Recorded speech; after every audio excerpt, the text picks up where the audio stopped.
What? Hello and welcome to Star Wars News and Weekly Comic Recap presented by Tales from the Dark Side. This week we're covering the new comic releases: Star Wars High Republic number 8, Star Wars High Republic The Monster of Temple Peak number 1, first appearances one after another as the novel characters continue to make their comic debuts.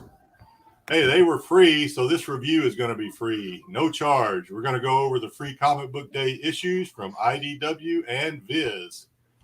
If the Force wills it, we may get a surprise guest. In fact, I'm pretty sure we will. If he finds it, well, he found his way out of the Temple of Willis in time to share some insight with us on the new Star Wars manga series. Save that one. Remember the large font blue box Funko Pops from 3 weeks ago? Probably not, but after this update, you might want to dig through your Christmas regift box, just in case. We get a helpful hand in discussing the influence that cloning has had on the galaxy, both pre- and post-Kamino, and who was and might be key to the impact of cloning in the galaxy to come. Lastly, we'll look at Bad Batch Episode 16, Kamino Lost. We'll rate the season finale, and I hope someone can find a reason to change my mind about it. Let's get it going, fellas. Really? Hey, can we get your wife on for the review or no? No. Damn, man. One of these. I'll tell you what she said, though.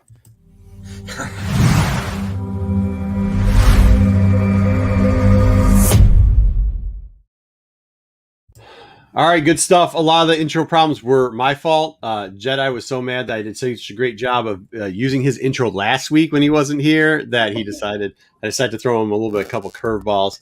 Appreciate it, Jedi. It is wonderful to have you back. Why don't you go around the horn and tell us who's here? Okay. Hey, smuggling comics out of Kentucky ain't like dusting crops, boy. Without precise calculations, you might bounce too close to a precarious trailer park or stare too close to a spice lab.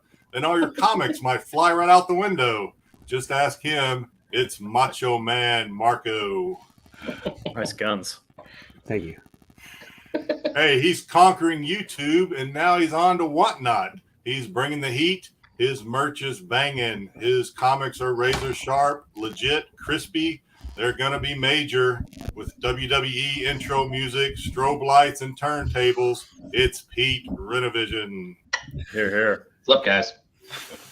Speaking of music, his lady took him to see his favorite band, Cosmic Limp Bizkit, at the Mos Eisley Civic Arena. When asked why she did it, she said, "I did it all for the Wookiee. Come on, the Wookiee. It's the mighty solo Wookiee." Hey, well, okay. Sam's never been here for intros before, apparently. No. I wasn't ready for that one either. Okay, I'm glad I got a good one. Maybe. Sorry to interrupt you. Keep that flow going, baby. No big sad eyes and tiny nose on this guy. But when he's excited, get ready for his dialogue bubble filled with top row shift characters. He did promise no bad lip syncing, though. It's Sam Triple Dodgeball. Thanks, guys. Hey, as a Jedi, he's seen angry Acklay, rampaging Rancor, crazed crate dragons, and the occasional Sith Lord, mostly in hollows and books, but still, he's seen them. Now he's using the funny side of the Force to unite the galaxy. Show your support with the hashtag #DadJokesForAUnitedGalaxy. No. Hi, I'm Jedi Johnson, and I approve this message. Do not do that. Jedi, it is amazing. It's awesome to have you back. Thank you, and great intros. I think you finally outdid yourself. Yeah, I mean, that's just great. I want to see that hashtag in the comments, fellas. Let's get it going. So do not. You might get muted. All right, Astro. I gotta clip that intro for myself. That might be my favorite one yet. That was awesome. That was good. Perfect. Speaking of chat, Astro Wizard, good to see you. Ruben, always great to see you. Teenage, what? Dude, I can't do that. That's just too long. Teenage Mutant Ninja Greg. TMNT Greg. Is that what? Can we call him TMNT Greg? Let's just do that. Yeah, is that really that much easier? Yeah, it is for me. Brad, we got another lawyer in here. mean, we got too many lawyers around here. All right. Great intros. Thank you very much, Ruben. This week we brought Sam in. We're gonna go a little bit out of order because we've only got he's like a Red Star from MCM. I don't know if you guys are watching that, but definitely go check it out. Last night was I can only say ridiculous. It was great. There's good stuff there. Sam is a great asset to that show. Permanent fixture there. So check them out at Saturday night on this channel, on Tails channel. If you're on Renovision, make sure you come over there, check that out. If you are on Tails, we are so close. We only need 60 more subs there, Pete. 60 more subs on Renovision. No, I would love it. I'd love it on Tails. Renovision. I'd love it if you guys go over to Renovision, give us those 60 subs when they're on vacation, so I can see Pete squirm and scream because he has to do a 1K giveaway. So if you want to see him do that, I can't wait to do the 1K giveaway. Call your friends, call your moms, call your sisters, call your cousins, call whoever, the dog across the street, get them subbed there, grab their phones, do it. All right. With that being said, let's start it off. We changed around a little bit of it, but we do. Oh, and JJ will be coming. He is doing a little bit of work. He's saving people's lives as he normally does and making sure that they don't take certain drugs with other drugs or something. I don't know what he does. But he's doing that, but he'll be in and out for a little bit. You just ruined it at the end. You were fine. Well, yeah, I mean, that's kind of what he does. He makes sure that people don't take the wrong drugs on top of the wrong drugs. But I mean, this is Star Wars, not a Pharmacy 101. So, yeah. All right, here we go. Let's share the screen. We don't know what he does, but it's important. We know that. It is. We do know that he's important. He's like, he's not like Paul W. important where he's like carrying hearts. Like I've seen Paul do the carry a heart thing, but he's still important. Yeah. All right, here we go. Okay, so we're going to start off. It's going to be a little out of order today. We've got a lot of firsts in some of this stuff. We're going to start off with the free comic book day. Sorry about the pictures, but the normal sources of scans that we couldn't get. So this is Marco's iPad 22 or whatever the last edition was. I don't know how to take pictures. I'm sorry. I don't do selfies. I have a wife, and she is very good at taking pictures and making me look terrible and her look great in them. All right. So it's a lot of black and white here. I actually liked a lot of the artwork. This is part of the reason why we have Sam here, because I have many questions, because I don't think, I used to read some of these, the Japanese ones in like the non-English versions of these, but I didn't understand a lick of them. So when I was a kid, because we used to eat at this udon shop a lot, but you get a little bit, what's his name? Somebody please, Stanlin? Yes. You get Stanlin, and then it breaks over to Lily, who is the new lead character. She's the person who is on the cover. We had a very interesting question from Sam about this other character, the master in there, which is Master Arukov. He would be the oh my god, I almost said the Chewbacca, which is the Wookiee. Yes. Hey, what was your question about it? Well, my question was, I'm not deep into the lore like you guys are for sure, but Wookiees, I've never heard Chewbacca actually enunciate Chewbacca. So I was wondering, where do they get their names? Because they can't pronounce them. Are they given to them, or is it the translation? How do they articulate Chewbacca or Arkoff, as this guy's called? Yes. What's the deal there? It's supposed to be a rough translation because they don't actually have the same vocal cords. It's also why you never hear like somebody. It's kind of like, it actually was a touchy subject because at one time they did try to make a noise to like to a Wookiee, like they're speaking. Whatever it's called, the K1. Shurika, but Shiraki, whatever. But the truth of the matter is, like, you don't have the vocal cords for it, so you can't pronounce their names. So it's like a rough translation to what their actual name would be. So yes, no, their name would be something like whatever. I'm not even going to try to do it because it'd be really bad. No, come on, we'd like to hear it. No, let's not do that. So either way, they do. Lily runs into some people. They're traveling. They kind of explain the planet they're going to, and then it leaves us with this cliffhanger where they're calling out for her and for Master Rukov. The second half of this book was the Wills. I actually really like this storyline, and I hope these things aren't that expensive because I think I'm going to be buying for sure this. The first story was okay. Maybe not quite for me, or that's something I'll read eventually.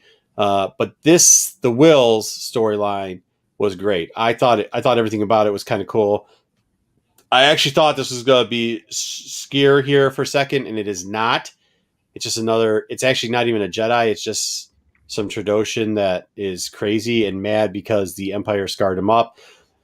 This takes place right as the Stormtroopers and the Empire. This is way before Rogue One. This is probably going to be 6 months before. Oh, you got it. There you go. 6 months before Rogue One. Look at that.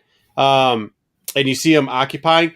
But I think we're going to have a lot more. I hope at least we have a lot more stories because we do know that these two were also guarding an actual Temple of the Wills at one time that Hondo broke into, right? So I hope we're going to get the entire lead up and we're going to get some backstories, which I think we might get. And the play between Blaze. They're just, Blades? Blaze. Blaze. This guy, the guy with the long hair and the cannon gun. Yeah, the back and forth between those two guys is really good, and it translates. I thought they did a good job translating it from the movie to the TV show, or from the movie to the books. So I hope they continue with that. But is this so, Sam? My questions with this is because a lot of us we might know Star Wars, but I don't think Magna. I don't even pronounce it properly, right? So like Mega, whatever. Manga. Yeah. Manga. There we go. I don't think that's like our cup of tea here. So we brought you on here to I happen to have some examples. Yeah. So this is Perfect. This is kind of basically what it is. It's all black and white. Okay. Stuff that is translated from Japanese. Viz generally they don't reverse it. So you read it the opposite way. Oh, yeah. So the front cover goes on the back, and then you're turning pages this way. So this is what they're going to be doing.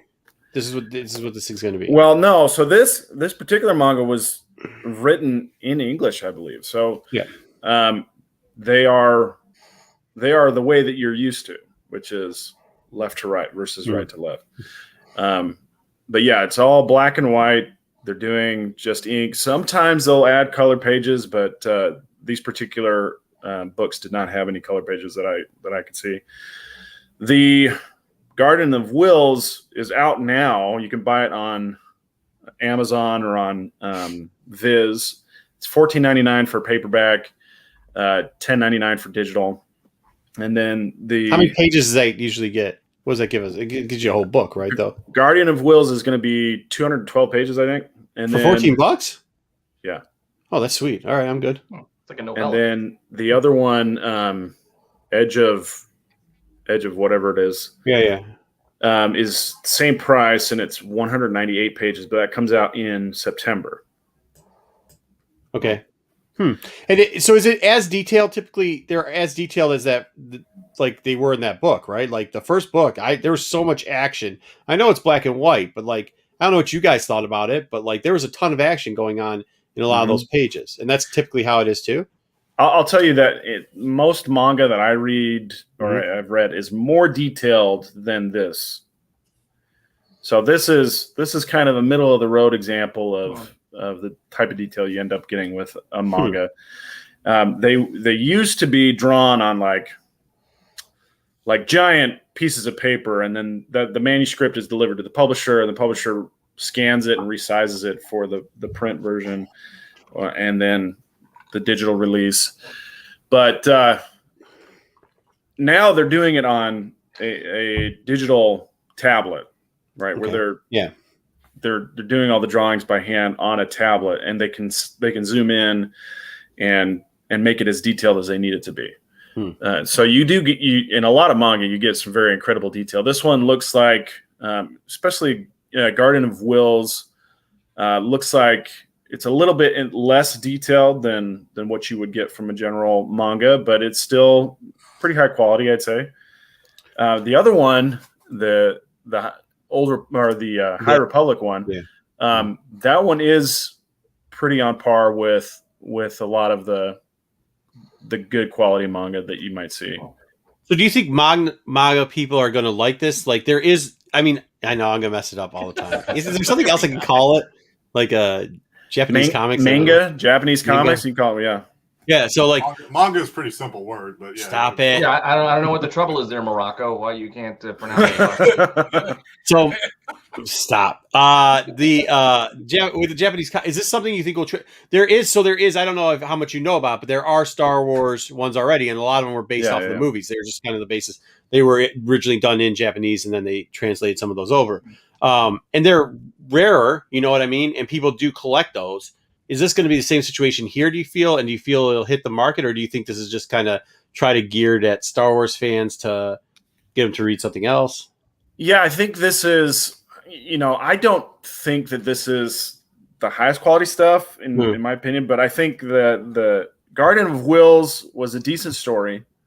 It's already a novel, and this is a manga adaptation of that novel with characters that people already like. Right? It's not really a novel, by the way. It's a small kids book. Yeah, it's like a light novel or a kids level novel, but it's a short story. And these are characters that were fan favorites in Rogue One, and this trying to kind of capitalize on their popularity by giving them another story, and it's a prequel to their involvement in Rogue One on around the Temple of Kyber. So I think there's going to be some interest there. I think people really like them, kind of like with the whole idea of the characters in Mandalorian getting spin-offs and trying to capitalize on those. But manga doesn't have a real high resale value, honestly. They print so many of them. You can get them digitally. So if you're looking for these as kind of like spec items, I don't think that they have a lot of spec value, honestly. But they are good stories. Cool. I got a question. I don't want to go real far down a rabbit hole here, but so the original Star Wars story was printed back in 77, 78. It came out in a Japanese book. Is that considered manga too, or is that just considered something different? And again, like you said, it's not really expensive. I think you can find them on eBay for like $100 or so. I mean, they're not terribly expensive. So there were a lot of manga adaptations or manga versions of the original trilogy that were produced many years ago. I don't know how expensive or inexpensive they are, but they did really well. Know, are those considered manga as well? Any Japanese produced or version of a comic book like that, like the original Star Wars 1 through 6 in manga form, I guess that's considered manga, right? Yeah, I would say the idea of what a manga is probably pretty fluid. Other than, it's Japanese. It's kind of a serialized story rather than an episodic story. So it's a long form medium.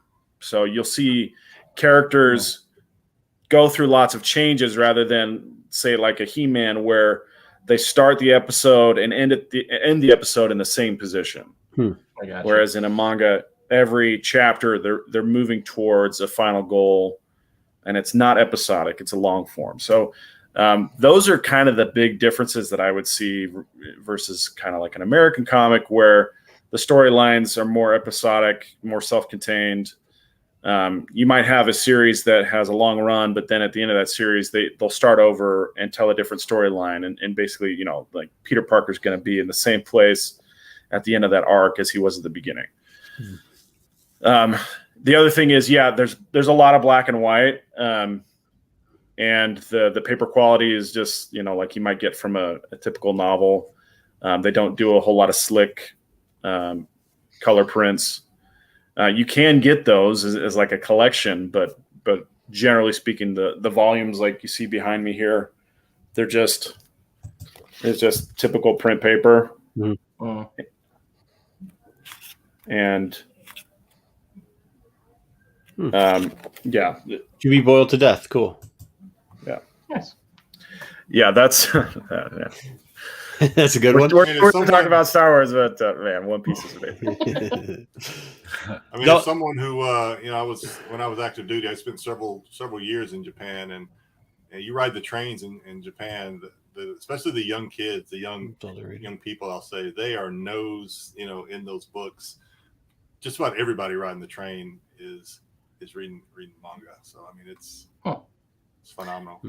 Yeah, the way that they consume manga generally is there's a weekly magazine or several weekly magazines that get printed out, and then some monthly magazines, and they're just collections of a bunch of series, and they may be 200 or 300 pages thick, and they're magazine dimension, but there's so many stories, and they're just flipping through them, and then every so often they'll do a collection of those weekly chapters into volume format, with like the one that I was showing you just a minute ago.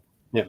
And but yeah, that's kind of the format here. So you with these two books that you can get, the Guardian of Wills and the High Republic, they're already collected, right?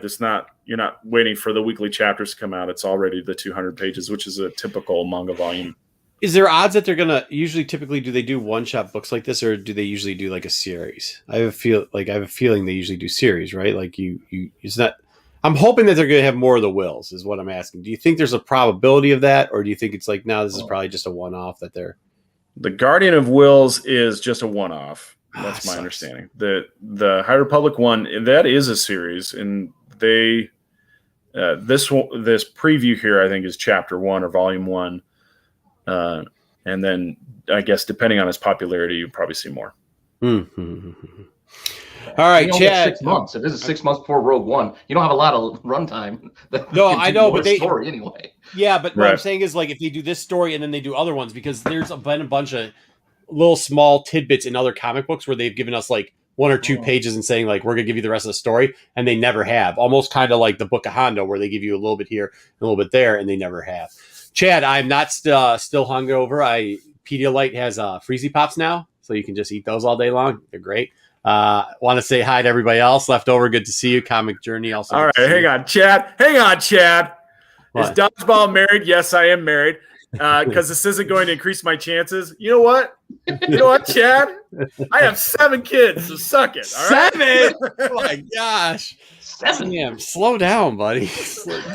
You don't like to have money, do you? Player in more realms than just the dodgeballs, buddy. This is a flow over. You can't have the MCM guys on here because this is how it started. Like, go back and watch what was going on there last night. There was something about a Trekkie convention too, which I don't know anything about Trekkie conventions, so it was really weird. But Andre, good to see you. Steve Horn, my man, good to see you too.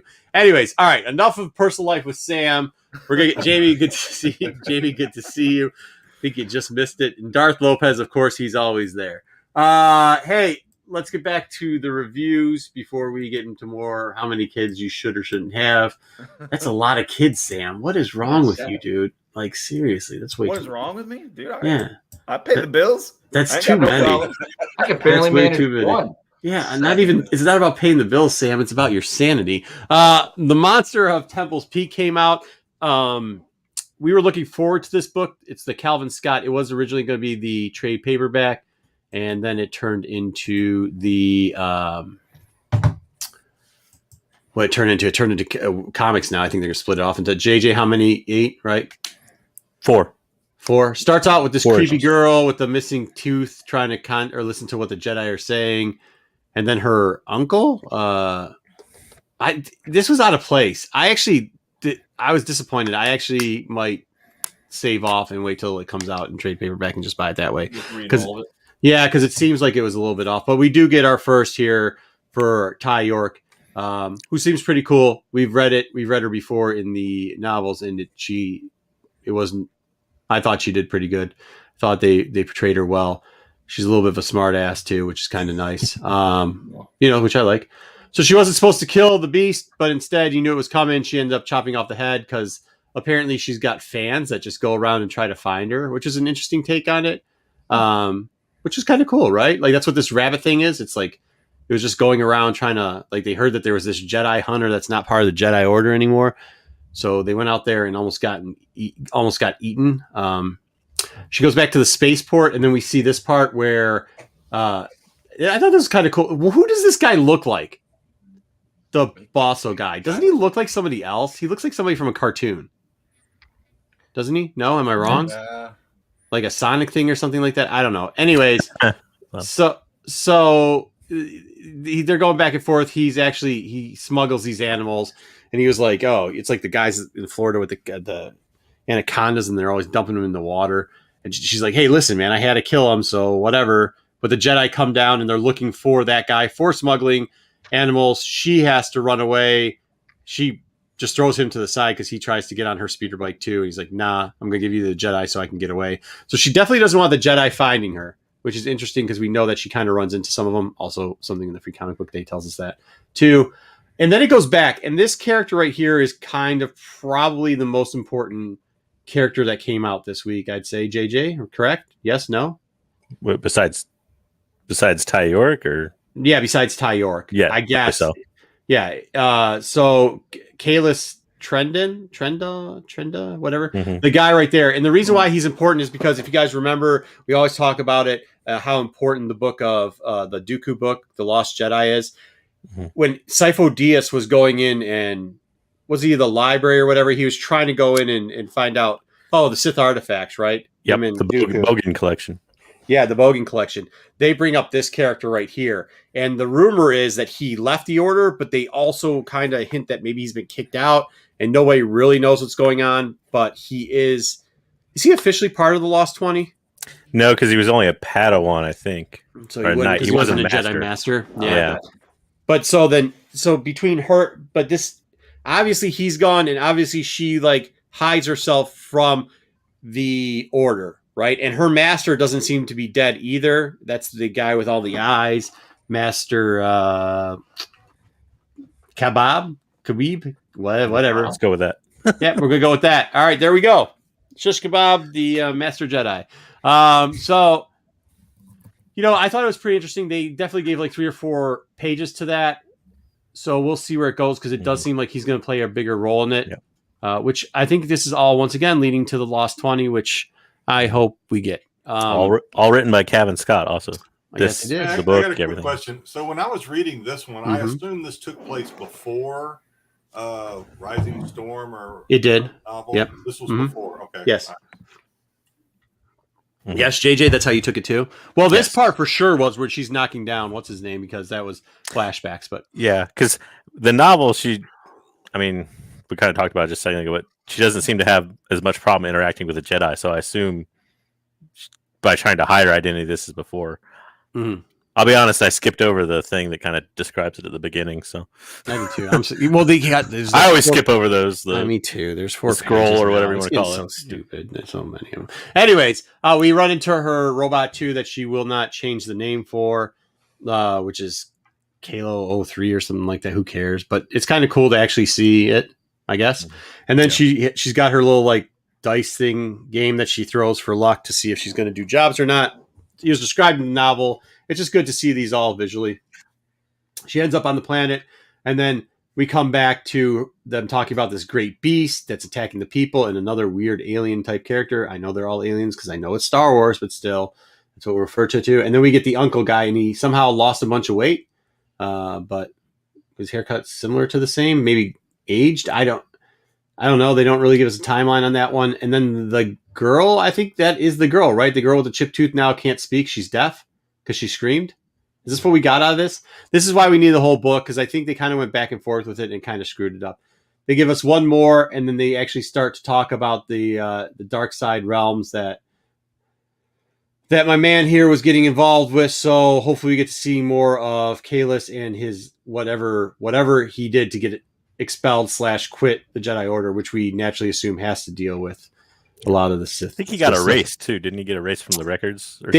No, it was so far that it was such a high level they couldn't get into it. Remember, they were trying to get into it because they thought it was erased, and then I think it was like they just couldn't get into it because they didn't have time and they were going to get caught. Either way, it comes back to this segment right here, and I want to read the next page. Like, there's some invisible being that's in a spider web, and then they stop it. So that sucks. Like, I just would rather have it in a TPB at this point, I think. There's a very Lord of the Rings vibe there with like the giant spider. Yeah. I don't know what you guys thought about it, but I mean I liked it, but I was just like I think they probably should have put it out as a TPB. I think I agree. I liked the art. The story seemed okay, but I agree with you that like the pacing seemed off, and Yeah. I felt like if I read it as one long graphic novel, like it was supposed to be originally, it would have been better. Yeah, you can't Yeah. break those things up all the time. They don't make natural breaks. If you write it as one long story, like imagine like a movie, and it's like, you know what, we're just gonna cut the movie here. Like it doesn't always work. And this is not working well. We actually have a problem with one of the other books too. And we'll get into that later. But it was a very interesting week. There is a couple firsts in here, so all your first collectors, make sure you grab a couple of them. And it wasn't bad. I mean, it wasn't bad. You can see there's good potential. Yeah. I think this is where Cavan kind of does some of his better work when he's allowed to use the tropes of like giant spiders and like, you know, that horror stuff that's not too scary, the classic horror stuff. Yeah. That's kind of his wheelhouse. How'd you guys like the art? I liked the art of the. I didn't. Is it Rachel? I almost thought it was Rachel Scott, like he was related to her, but I think it's Rachel Stott or something is the artist. Is that right? What's that?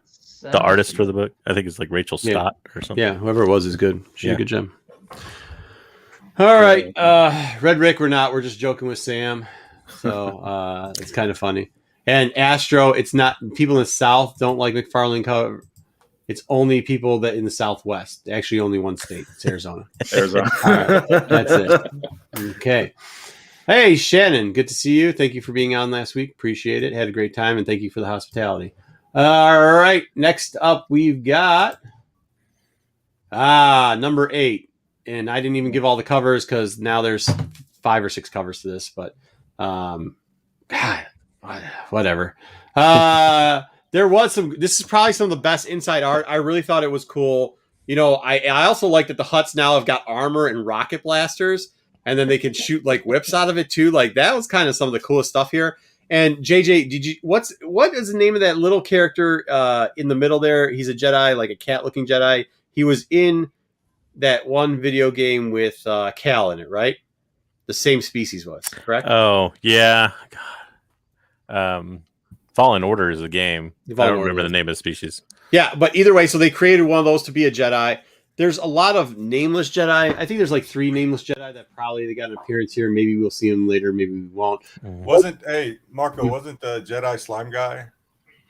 He was. We'll get to that in a minute. Yep, slime guy. We'll get to him in a second. So here we go. We've got finally they've given us Comac Vidis, and he's right here down in the corner. This is where we get to see him for the first time. He's kind of a big deal. We did get to see a couple of other Jedi that we've seen before in other books, but up close and personal. We did get a little bit of Wreath. He had that flashback. Remember in 4, they had like a flashback to when they were on the planet thing and the Dangir first started, and there was 2 Jedi on there, and one of them you kind of saw his face. That was him, supposedly. So you get a little bit more of him in here where you get to see his face. Hey, is that Chris? That is. That's all Chris, right? Yeah. Yeah, that's a very nice head. She should wear that all the time. I hope she never takes it off.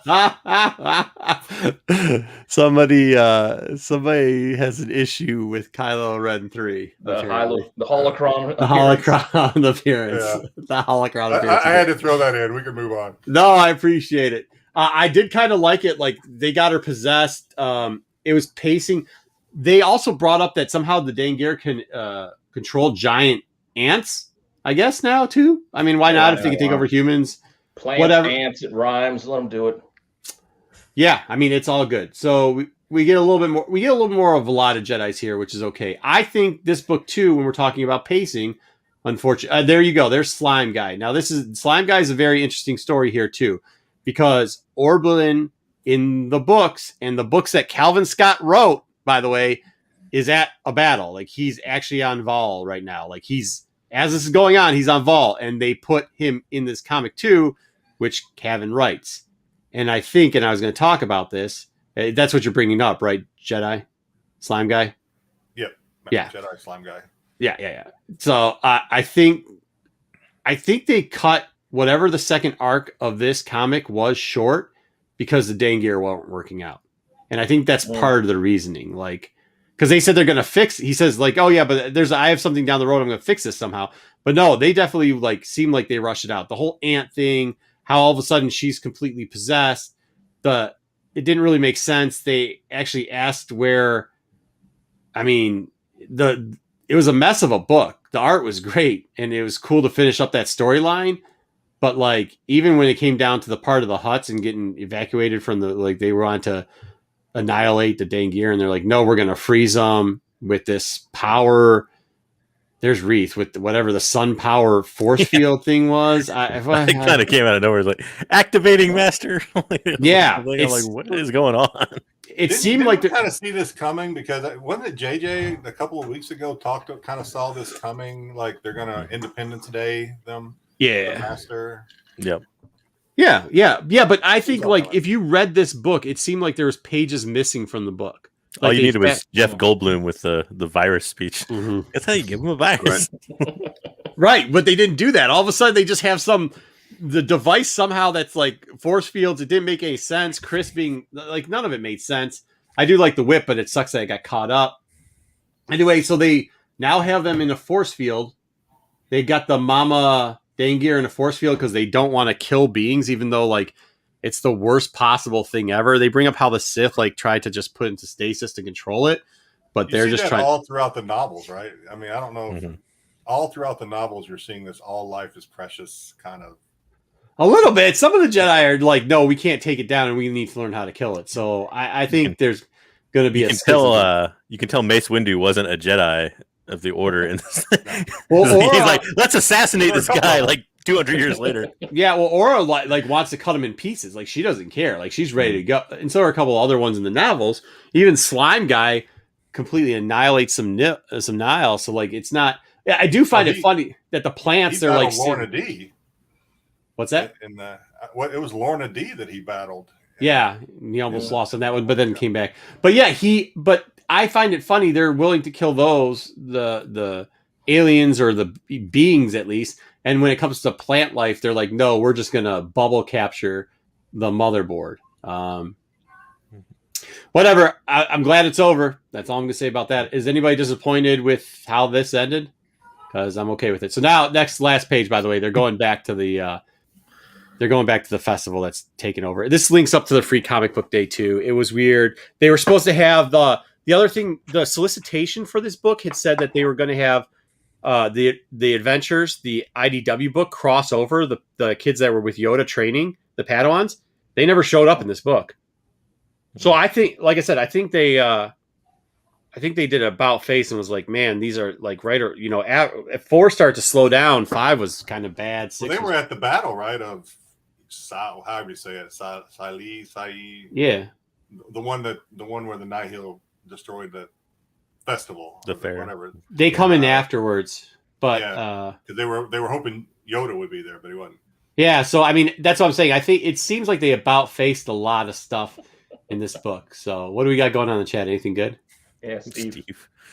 Oh, yeah. That's what I'm saying, Steve. The Drengir, such great characters. Yeah, no, I think it was such a fail. I mean, I think it was such a fail that they went sideways on it and got rid of it. I mean, there's a possibility they could come back. They didn't kill him. So they're just stasis. Denge Greer again. Mm-hmm. Well, I hope for the sake of us having to read it that they don't.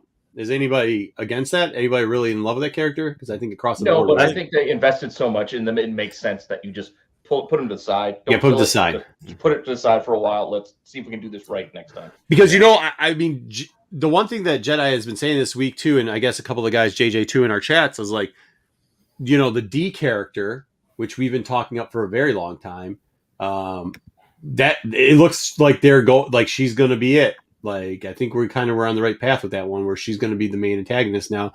I think everybody's looking forward to that. So, good. Let's get away from this, because they're definitely going to the Nihil right now. It says at the end of the thing. All right, next free comic book day was the other one. It's something that I'd like to bring up. This Ram character. This is more towards children, I think. Was that everybody's agreement on this? Oh yeah, it's written by the I can never pronounce the name correctly, but Daniel Jose Older. Daniel Jose Older, yeah. Yeah, who writes the children's books of the High Republic. So. Mm-hmm. Yeah, but I thought this was even more childish than Adventures. This was like really geared towards kids. Definitely. Look at that, man. Like Zine now has got double guns. She's blazing out there. That's pretty cool. I don't know why they have a Gronk droid, but whatever. Got to charge the cell phone battery. Right. The dragon was kind of cool, and that they had ties in this book too. Like they just had a lot of crossovers with stuff. They show how Ram can like form stuff and go up there. A little bit back and forth. Very short story. It wasn't a ton of stuff, and it was kind of in a part that we've already seen before. In the tower, in the little novel by Erlen, where the race to the top of the tower. This is just like kind of the comic reiteration of it. The one thing that I brought up and thought was kind of cool was like, did you guys see how many of you actually got to pick these up at your local comic book shop? Did everybody? Nobody? Yeah, Jedi was short. Not me, unfortunately. These books, the quality of these books were way better. It makes no sense. The free comic books, the quality of them, they're 10 cents to a retailer. Like these things cost 10 cents a piece. The regular book costs $1.68. The weeklies, the monthlies, whatever. This book is more quality than the IDW book or the Marvel book. Like definitely better than the Marvel books they put out each freaking week. And that the MAGA, that book was like blew out of water any quality that Marvel's put out in the last 20 years. Mm-hmm. I mean, it was like almost Bronze Age type quality. Maybe a little bit before that. Maybe even a little bit silver. Like they had absorbed or held the print better, like the ink on it. I mean, clearly a much nicer paper. Yeah, much nicer. I mean, I don't know what they're doing over there, but if you can make it for that much, Magoo, is that what it is? That's what I'm gonna call it now. Leftover Magoo. Okay, fair enough. Are the free comic book? They're usually less pages, right? They're shorter. Are they like 30? No, some are they're like samplers. Yeah, I guess. But this had this half of the story, right? They had this half, and the second half of this book was IDW's Adventures #1. Half of that story, plus 3 ads. So no, it was pretty much the same. Yeah. It's usually the same amount of pages, but they usually put in like 2 stories, or like you don't get a full story necessarily. And there wasn't a huge difference because I did test it to the IDW. I know that people are going to cringe at this, but I did the paper test, where you feel the paper out and do that type of stuff between this and regular book. And it is a little bit, the gloss on this was a little glossier, and the actual paper was a tad bit thicker than we'd find in the IDW book. I just found it fascinating that like that's what they were doing. They're giving a better quality for the 10 cents book, the free book that everybody calls it free. It's obviously not people free. in, gotta make good first impression. Yeah, you don't put out garbage to lure people in. Come pay for these. We're gonna give you garbage, so come pay for them. The factory ran out of bad newsprint paper to just slather it on there with, so they're like, bust out the good stuff, Yeah, we only got fullbacks. Treat them right. We don't have anything less anymore. I mean, how are they? But the Marvel Rub, you get Marvel Rub everywhere free. And I didn't even think about this, but go and look at like Darth Vader 3. I found a stack those the other day, and I was looking at them, and those things have been tossed around for how many years now? 6-7 years. Yeah. Not a bit of rub on it, not ticks everywhere, not even a scratch. And I was like, man, the quality on this is actually better than the quality of either way. Stick Boy, good to see you. I hear you're doing great things over on Whatnot. Make sure you're checking him out over there. Finally, we've got what's coming up next week. What is coming up next week? Oh, this is why I put this here. So we've got Star Wars Adventures. I only gave you the B cover for this. Try to get it. And we know that the Star Wars Adventure book has been hit or miss if you're going to get B covers, or if they're actually even going to show up on time those weeks. Hopefully they're back to schedule. The second story, like they finally have gotten rid of the, did I give it? I didn't. Dang, that stinks. Mace Windu is not it. No, that's the preview. They're going to do one more Luke and Leia story, which sucks, the front half, but the back half is going to be Dooku, and he's going to have a special clone. The lost clone, which they had in the last book, is also on his barge when they find it. So maybe that's going to have a link there and give us more of a storyline. So I'll definitely be picking up the B. Make sure you go out there and try. If not, go over and look at our guy, Daggett's Comics. He's going to have a couple of these. If you can't find it at your local comic book store, make sure you hit him up. He'll do pretty good for you. Adventures is coming out. We're going to get a little bit of more Matthew McConaughey shirtless in that. So that'll be cool. And hopefully we're going to get to the end and we'll have answer the question that me and JJ have been throwing around for the last little bit is that a Darth Crate mask or is it a not? And hopefully they'll get to the end of that because we're going to have a little bit more on that character The I see we Rebels get Under the Stairs. the Dream Gear back in that book now, though. I know that Awesome. sucks. Yeah. What? Get rid of it in one book and get it back. Well, in no. one book. Do you see? There's the same cover. The RI's got Drain Gear on it, but like it's nil on the Yeah. front. So hopefully, Was that nil or was that because they get captured by the weird Hutt clan or whatever it was? Well, yeah. No, it is the Hutt running- clan. You're right. I think They're it's the fighting the Hutt Hutt clan. Yeah, because they're looking for these two guys. So I mean, they're So is this running kind of parallel? Because I mean, It's supposed to be. scene where like the Drain Gear are closing in and they're Mhm. gonna kill them, and then they just all drop dead because it's actually supposed to be a little bit Several ahead of it, planets. and that's why I think they shortened the main title, because these guys are actually supposed to be creating the peace and negotiating the peace with the Hutts to fight with, Chris and all. Well, to help get Chris out of there because she's A possessed. little bit behind it, you mean, not ahead of it. Behind it, yeah. Sorry, Yeah. behind it. Yeah, yeah. Thank They're you. really packed tight in that little spot there too. Like I don't know how they got all their heads that close together. all It's lifted the up. smuggling. It's like Like you the. got- Well, It's like the little things in the Millennium Falcon. Millennium Falcon. It's a smuggling coming thing. up out of the floor. No, I get that. What I'm saying is, look, their heads are cheek to cheek, like how their bodies fit, like when they're You together. can't be real comfortable with that spiky head, dude. Exactly. Well, it's like It's like, bone. like It's cuddling a technically cactus. bone. And how'd you Yeah. get Geode in there? Yeah. How did you? You're sitting on him. Is He's Geode the back bench. there? He is. He's back there. Is he back there? I don't know. I don't Who know. knows? I don't know. Yeah, he must be. All right. So now we've over articulated a cover. If that's the thing in Star Wars that doesn't make sense, we're in short order. Speaking of things that don't make sense, Star Wars: The Main Title is coming out next week. So I think this is finally the week that I only get the variant cover. I'm not buying more than one copy of this, and I'm not buying anything besides the wanted cover. Because to be honest with you, this series sucks. The A's not awful. It's just kind of Yeah, but this not even that. Not even that. The series sucks. It sucks. It's probably one of the worst series. That and Afra. But we also get War on Bounty Hunters coming out. There's going to be a wanted for that, and we're going to get another Bounty Hunter cover, another Bounty Hunter toy cover. So Action figure variant. action figure variant. yeah, can't go wrong with Dengar. And we get the connecting number 3. So make sure those are getting harder. That's another good thing about Daggett's comments. So you can go for that. That's going to be, those are getting harder. So if you've already missed out, what was Bubba? Did they do Bubba? Which was the first one they did already? Boba. Who was Bubba? Boba was first. No, it was Boss Dengar. second. Yeah. Or no, Dengar was second. Dinger. Yeah. So Dengar. Yeah. So you get, now you Wait get a minute. IG-88. The Alpha had one too, didn't it? Or no? I No, don't it's all for War of Bounty Hunters. So it's all, so going to be all 6 or whatever the connectors.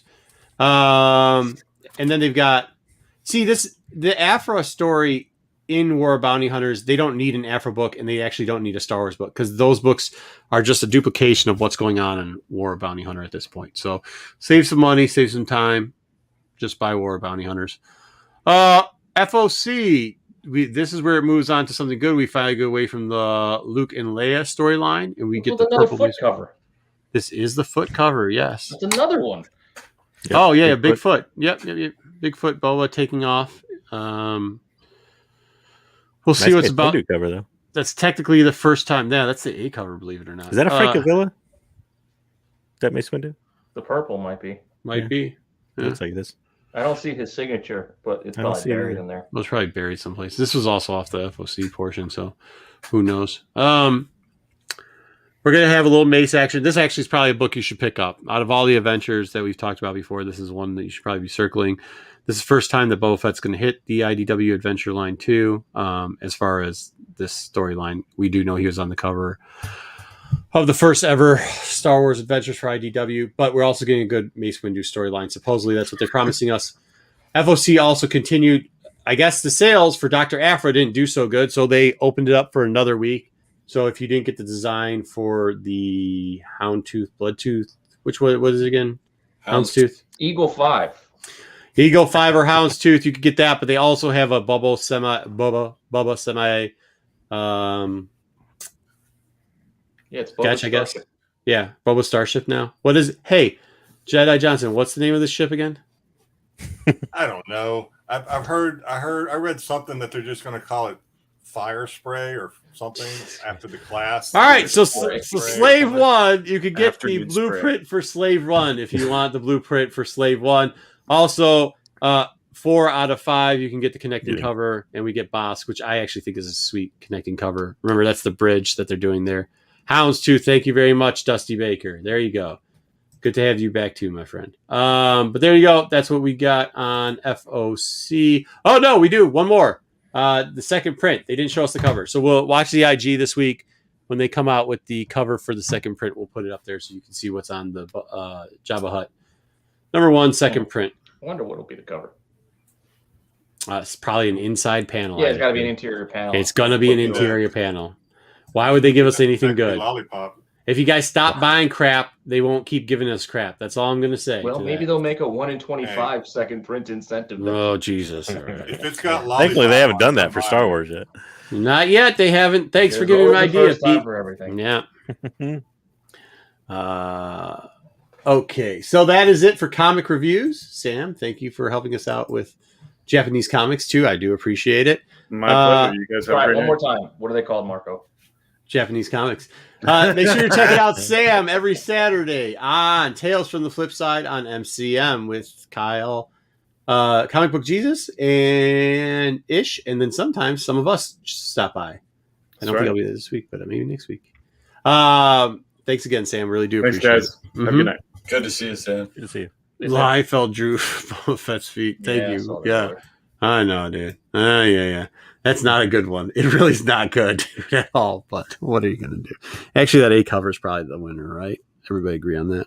The A Yeah, cover? the Mace one? Yeah, that's going to be Mace cool. one. It does look like a Francavilla, but couldn't tell. It does look like a Frank Avila. Doing pickups now? Yeah, we were going to do pickups. I forgot to do pickups, so. No, Thank you we for- had to do that first because Sam had to go. Yeah. Oh, that's what we had to do. Thank you for not reminding me. Okay, Jedi Johnson, pickups. We're going to leave Solo Wookiee to then because he's got specific instructions. He might get kicked after this. We'll see. I don't think he'll Yes. walk into the rules. Challenge accepted. Okay, well, I mean, a couple things. I mean, I actually meant to show these last week, but yeah, I've been kind of all over the place with comics, figures, of course, pops a little bit, but so I did pick this up, the Afra. Oh, nice. Path, Ooh. and kind of with the Star Wars women theme. I got the Nice. Oh, nice. I like that figure. Officially, by the way, just in case anybody follows rumors, she's not coming back. 100%, like we said, she's not coming back. She's making Sucks. the new Hitcher movie. No, I don't want to start that. Okay. And then I picked up, I actually got this on Whatnot, believe it or not. Nice. So, Leia 3.5 from Empire Strikes Back. Best Ben. That's all I got.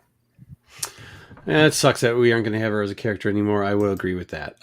Next up is what I have. I think everybody's in agreement with that. Yes, we all agree that it sucks that we're not having a character. Yeah. Okay. I liked her character. I mean, she couldn't act worth a shit, but like her action scenes were great. All right. So I got the thing. Speaking of things that Jedi Johnson hate, here we go. Got 2 of these. I got more, but I left them for You got somebody the- else. You got the Play-Doh Boba Fett. Okay. I was always mad. Like, I remember going to Celebration and seeing the Darth Vader when they did the prototype Darth Vader and going like, I think I like it, but I can't decide. And then it came out and I was like, I think I like it, but I don't think anybody else is going to like it. So it's going to go on clearance. And it never went on clearance. So when luckily I was in a Target getting stuff to go on vacation, extra water shoes or whatever. And I go, you know what? I'm going to go back because I looked through it. There wasn't anything there. And then the guy had opened the box and all 6 of them were there. And there wasn't a limit, but you know me. I was gonna ask, is there 6 variations? Or Yeah, 4? 6 variations. I think it's 6 because I think it was 6 or maybe it's 4 and then they have 2 extra ones. I can't remember now. That's been like 3 weeks, but whatever it was, they were all there. And I was going to call everybody and go like, what do you want? But I was like, man, I really don't want to be the jerk that wipes it. You can't sit there and preach, not be a jerk and then go be a jerk. You know what I mean? Like, can't do it. So I mean, I'm no mathematician, but in theory, wouldn't there be like hundreds or if not like the variations? Like if you do 6 different pieces, you swap colors. the heads, I think Yeah. it's the heads. I think there were 6 different heads. But what about the bodies? Like the bodies? Yeah, they the body switched color arms and changed. legs. Yeah, they do. But I think So they're only counting the heads. When they're talking about the yeah. So variants. I think like each there's 6 variant heads, and with those heads, each head has the exact like. See how this has got an orange head? Everyone with an orange head has 2 blue arms. Everyone with a blue head has got an orange and yellow arm. There's no orange head with a green arm and a green arm. No. Yeah, it's the head type thing, or maybe it's the body. I can't remember what it was. Whatever it is, but I do know it's only 6 in a box, which sucks too. So they got wiped out pretty quickly because I sent somebody to that store, and within 10 minutes, somebody did go and grab the other 4. I assume it's probably one person that didn't follow the rule. Dude, Stick Boy, they were so quick to go. It was ridiculous. It just was by sheer luck that I had done it. Next up, something I've been holding off for a while, and I keep forgetting. And then my son reminded me, "Hey, are you going to do that on the show? Because I think he wants me to. I'll show you. I want you to open it. Yeah. So it's the Star Wars, the Sasquatch soap. Pete, I think you have this too. Yep. I tried one. Did you? Does it stink? It's okay. The Obi-Wan. I think I tried the Obi-Wan. It just after a while, I'm just like. It's if you got teenage boys that like to use the spray stuff. What's this stuff called? Axe. Axe or whatever. Yeah. The Sith ones are kind of potent. Like they're kind of. Yeah, this has got a little bit of Axe to it. The box is dope as hell though. But definitely it's got a little. Mall, you smell them, you're like, ooh, yeah, that's a. Yeah, that's really gonna bring the women to the yard. That's not good. So I'll give that to the boy and let him destroy those. And then I wonder if they fade down a little bit after you start to use it. Like maybe it's not quite so potent. No. Dwayne Scott, always good to see you. Because he's gonna say it, I'm gonna give it the sniff test. Let's see if it smells like Dagobox Swamp. See, but you're lucky. You got the gift box. I ordered them before they offered the gift box. Smells like Dagobah Swamp. It does. Oh really? My god! The other I thought was more pleasant smelling, minty. Lotus leaf, like an Irish Spring. Lotus leaf and 0 dirt, 0 grit. Yeah, maybe it. No. If you don't like the Yoda one, you're not gonna like the rest. Yeah, no, they don't. Give them all. Go ahead, give them all away. I'm okay, bro. Give me a second. So then, also, I was with Shannon Fisher. I was up at a Myers, and I was going through the section. And I decided to get something at a Meijer, and I actually should have I didn't know till I left the Meijer, and the internet was not great there. And then you guys were like, you should have bought more than what you did, which was 1. You should have bought all of them, but they were $10 a piece. And at the Meijer, they were the Walmart packs. Open it. That's a thing.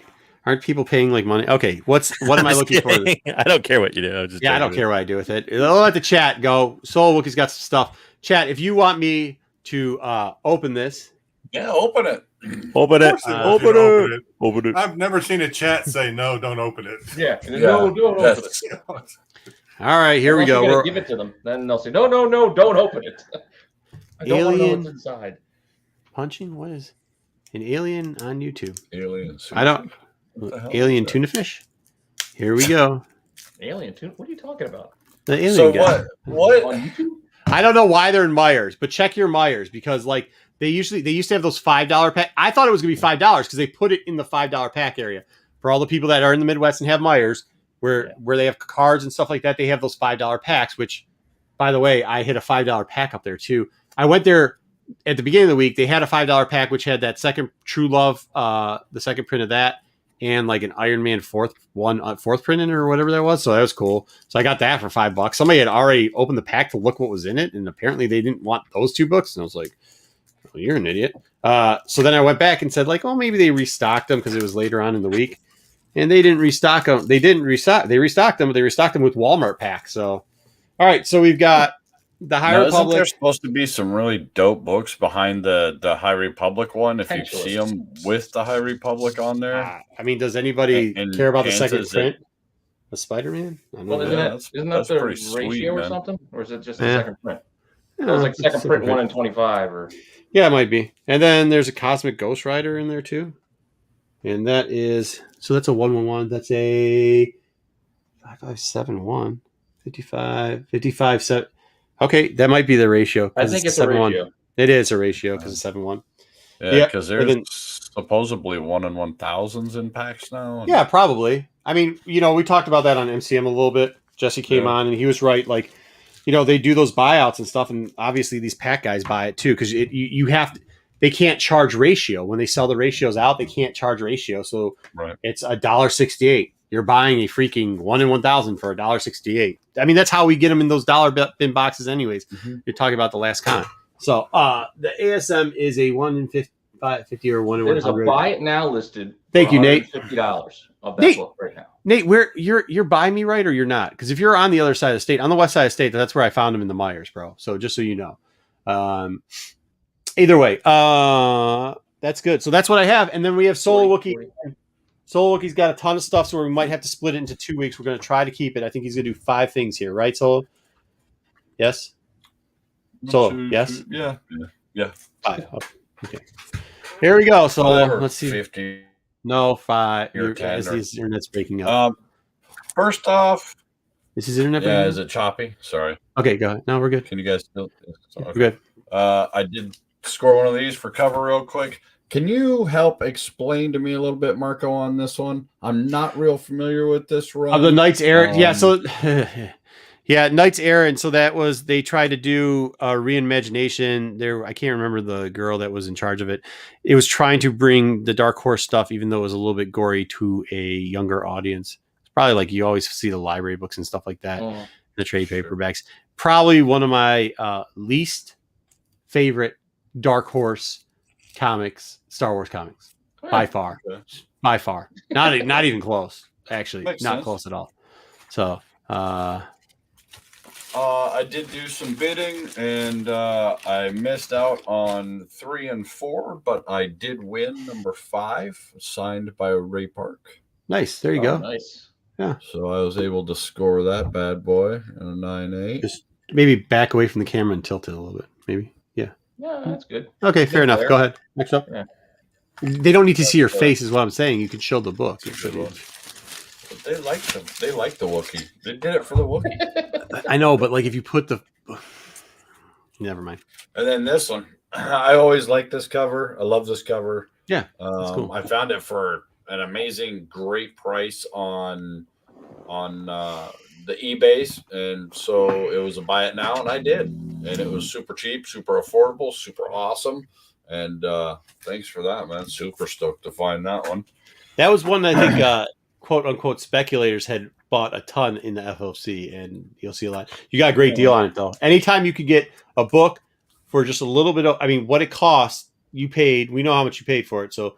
For grading fees, like if you factor out grading fees, you paid like honestly, you paid $10 over, and not even because it's shipping, but you paid like $5. I mean, you paid $5. You paid $5 over what it costs to get it shipped and graded, and not know if you have a 9.8 or not. I mean, I got a guaranteed 9.8 for like $2 extra. That's pretty much how that worked out. So I'm in that all day long.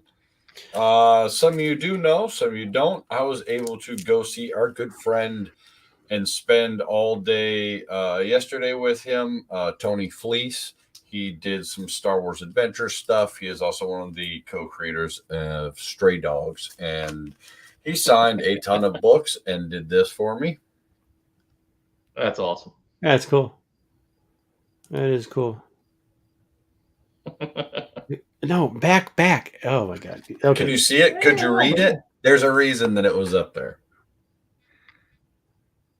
Oh, I'm not a dog. Yeah, there you go. Now we can see it. There you go. Okay, excellent. No, but he was trying to show the message. I'm not. Yeah, I know. Now I see it. People asked him all day long, will you do a remark? Will you do a remark? And he just really, he's like, look, I'm not good at it. You're going to be disappointed if I do it. You should have one of these other people that helped, create and do work on the book, have them do it. So at the end of the day, because I literally got to hang out with it, love Tony, man, one of the greatest guys ever.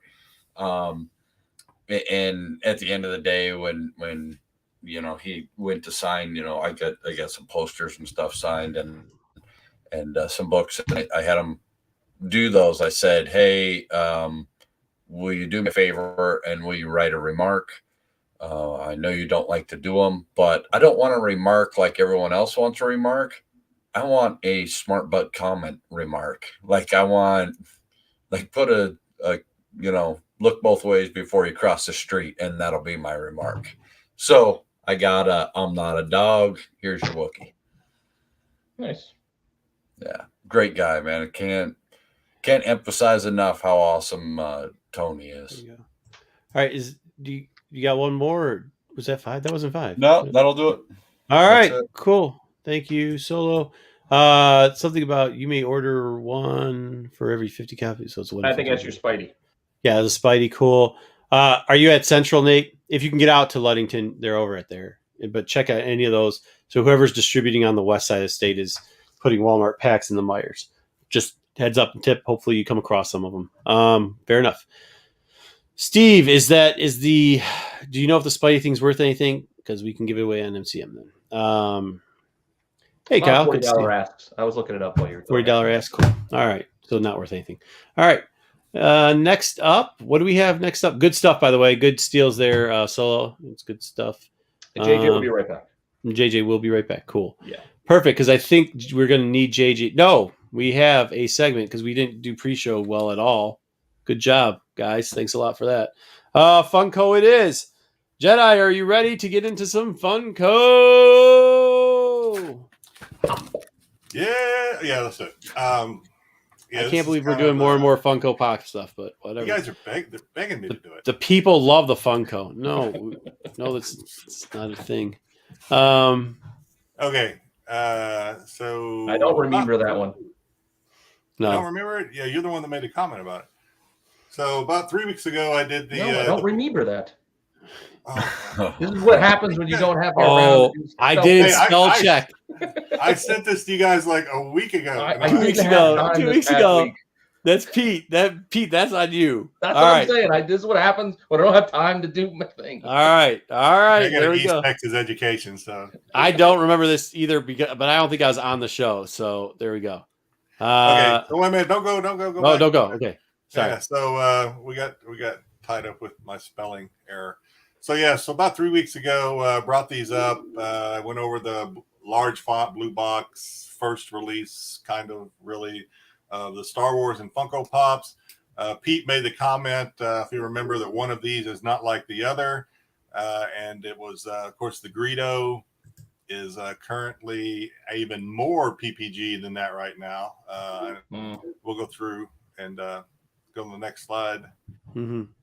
So, Solo Wookie, did you get flicked in the ear? No, I didn't. I am that's honestly great. rarely in bars since I quit drinking 11 years ago. So, but There I you go. would have loved to have been there for that. All right. Jedi, go ahead. So he's No flicking idea some what other just guy. Okay. So after that, the guys were so into Funkos after that they just wouldn't leave me alone about it. Not true. And Not true. This is not what happened. This is not anything that can we So- tell you the truth or no? This is what we're gonna do? Okay, go ahead, finish, and then I we'll tell was the truth. curious about the rise of Greedo. So I was tracking this one. I saw this one pop up on eBay On a for an second by auction. second basis. And I was sending the guys daily updates. Come on, Hourly daily updates of how this thing was going because people love people love Funkos if they're into Funkos and they're willing to spend money on Funkos. So the first day, I don't even know what day it was really, but the first day I noticed it is about 360. And then Tuesday I checked again and it had already gone up to like 700 or the next, I think it was Tuesday, 760. And then by Wednesday, it's like 1,136. And the final bid on it that I sent the guys, and they were like, "No way, that's awesome, $1,600." So I circled it because I want you to look at that original price tag. This is, obviously this is common with comics too. Somebody paid $10 for this thing way back. Is when or this whatever. the Greedo shot first variant? Yeah. No, that doesn't exist. That never happened. Yeah. What's his name? Wiped it out. But What's the story on this? Brings up a good point. Go ahead. He brought really? Go ahead. No, well, the story is it's just one of the highest Funkos out there because it was vaulted. I'm sure it's because of production. The production run was not high. They did re-release it in a different box, a black box or whatever. But This one's very rare, with the exception of probably the ones that were released only at cons. I think this one's probably the most expensive. I think so. Where do they sell this? It was just a regular selling. Is this what you're saying? This is just a regular one. This was not a con exclusive or anything. This was early release. And I think there's one right now. So the RPG, I keep saying RPG. The PPG on this now has jumped from 1160 up to 1480 since we did this one. And there's only one that I saw last time I looked on eBay now, and they're asking 1800. This thing, when I saw this one at that the shop that I was telling you guys I go to from time to time, it was still at 1160. So I went back there this week. I was like, wow, I wonder if this thing is still 1160. Would it be worth like maybe buying it? You know, it'd be a big spin, but still. Now that guy was on top of his game. It's already 1480 on there. So I was like, no thanks. So yeah, just check your. Was he? Well, I'm just saying. Think of it. You saying you should be asking more? For like $1,200. Nobody bought it. So now at a time when somebody might come in and buy it for $1,200, he's like, you know what? I'm gonna ask 15 and still not sell it. I mean, you say now's the time. Just taking $1,200 and been happy. Yeah. I think this might be an consignment that he's doing. Even maybe, the person consignment. sure. Like, how long do you sit? No, you're making a great. That's point. what happened. The person saw it on eBay, called him up, and was like, "Pushed it up." That shop owner knows who JJ is, and he's watching the show, and he's like watching the Funko up. I mean, Jedi literally just. I said last week I got right out of the Funko. Yeah, but it wasn't on the show. It was literally on the chat, and it was like every hour. This guy said, "This is Jedi's broke the Matrix. The Matrix is this. Can we do another pop segment, please?" No. Okay. A day later. How much do you guys think this is going to sell for? I don't know, dude. But what did it sell for last time? But when he first said it on the show, the store owner started watching, and then now he's just started watching, because he got alerted to it, and Jedi just priced himself right out of a sweet Greedo. I don't know, man. Right. I don't know. That's kind of crazy though that something like that goes for it. But good, keep us posted. Give us a thumbs up if you guys like this stuff. Give us a thumbs up there underneath, because Jedi believes. I think Jedi's just here for the intros, but he honestly believes that people love the Funko Pop Talk.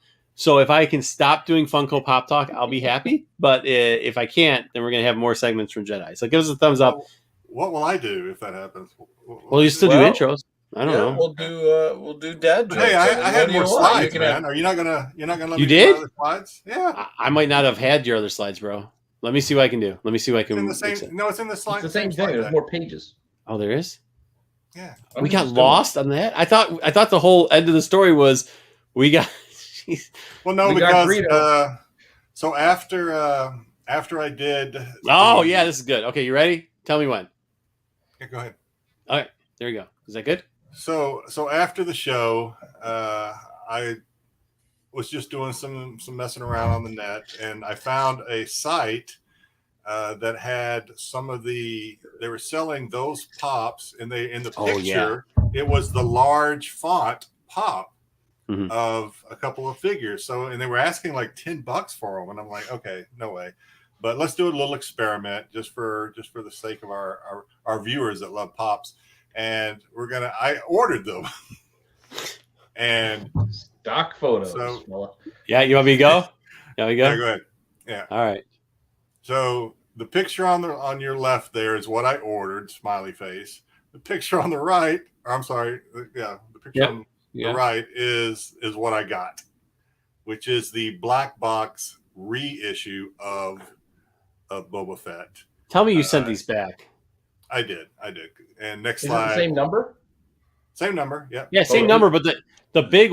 Remember, if we remember Jedi's. Oh no, I know. Yeah, the big print in the blue versus the black and the red. So this is just a cautionary tale. Just be careful what you order, and know that if it's too good to be true, it could have made 4 interest-free payments for $2.50 a piece. I know, right?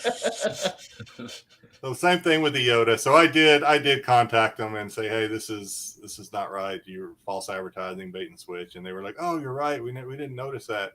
yeah, okay. And they refunded my money.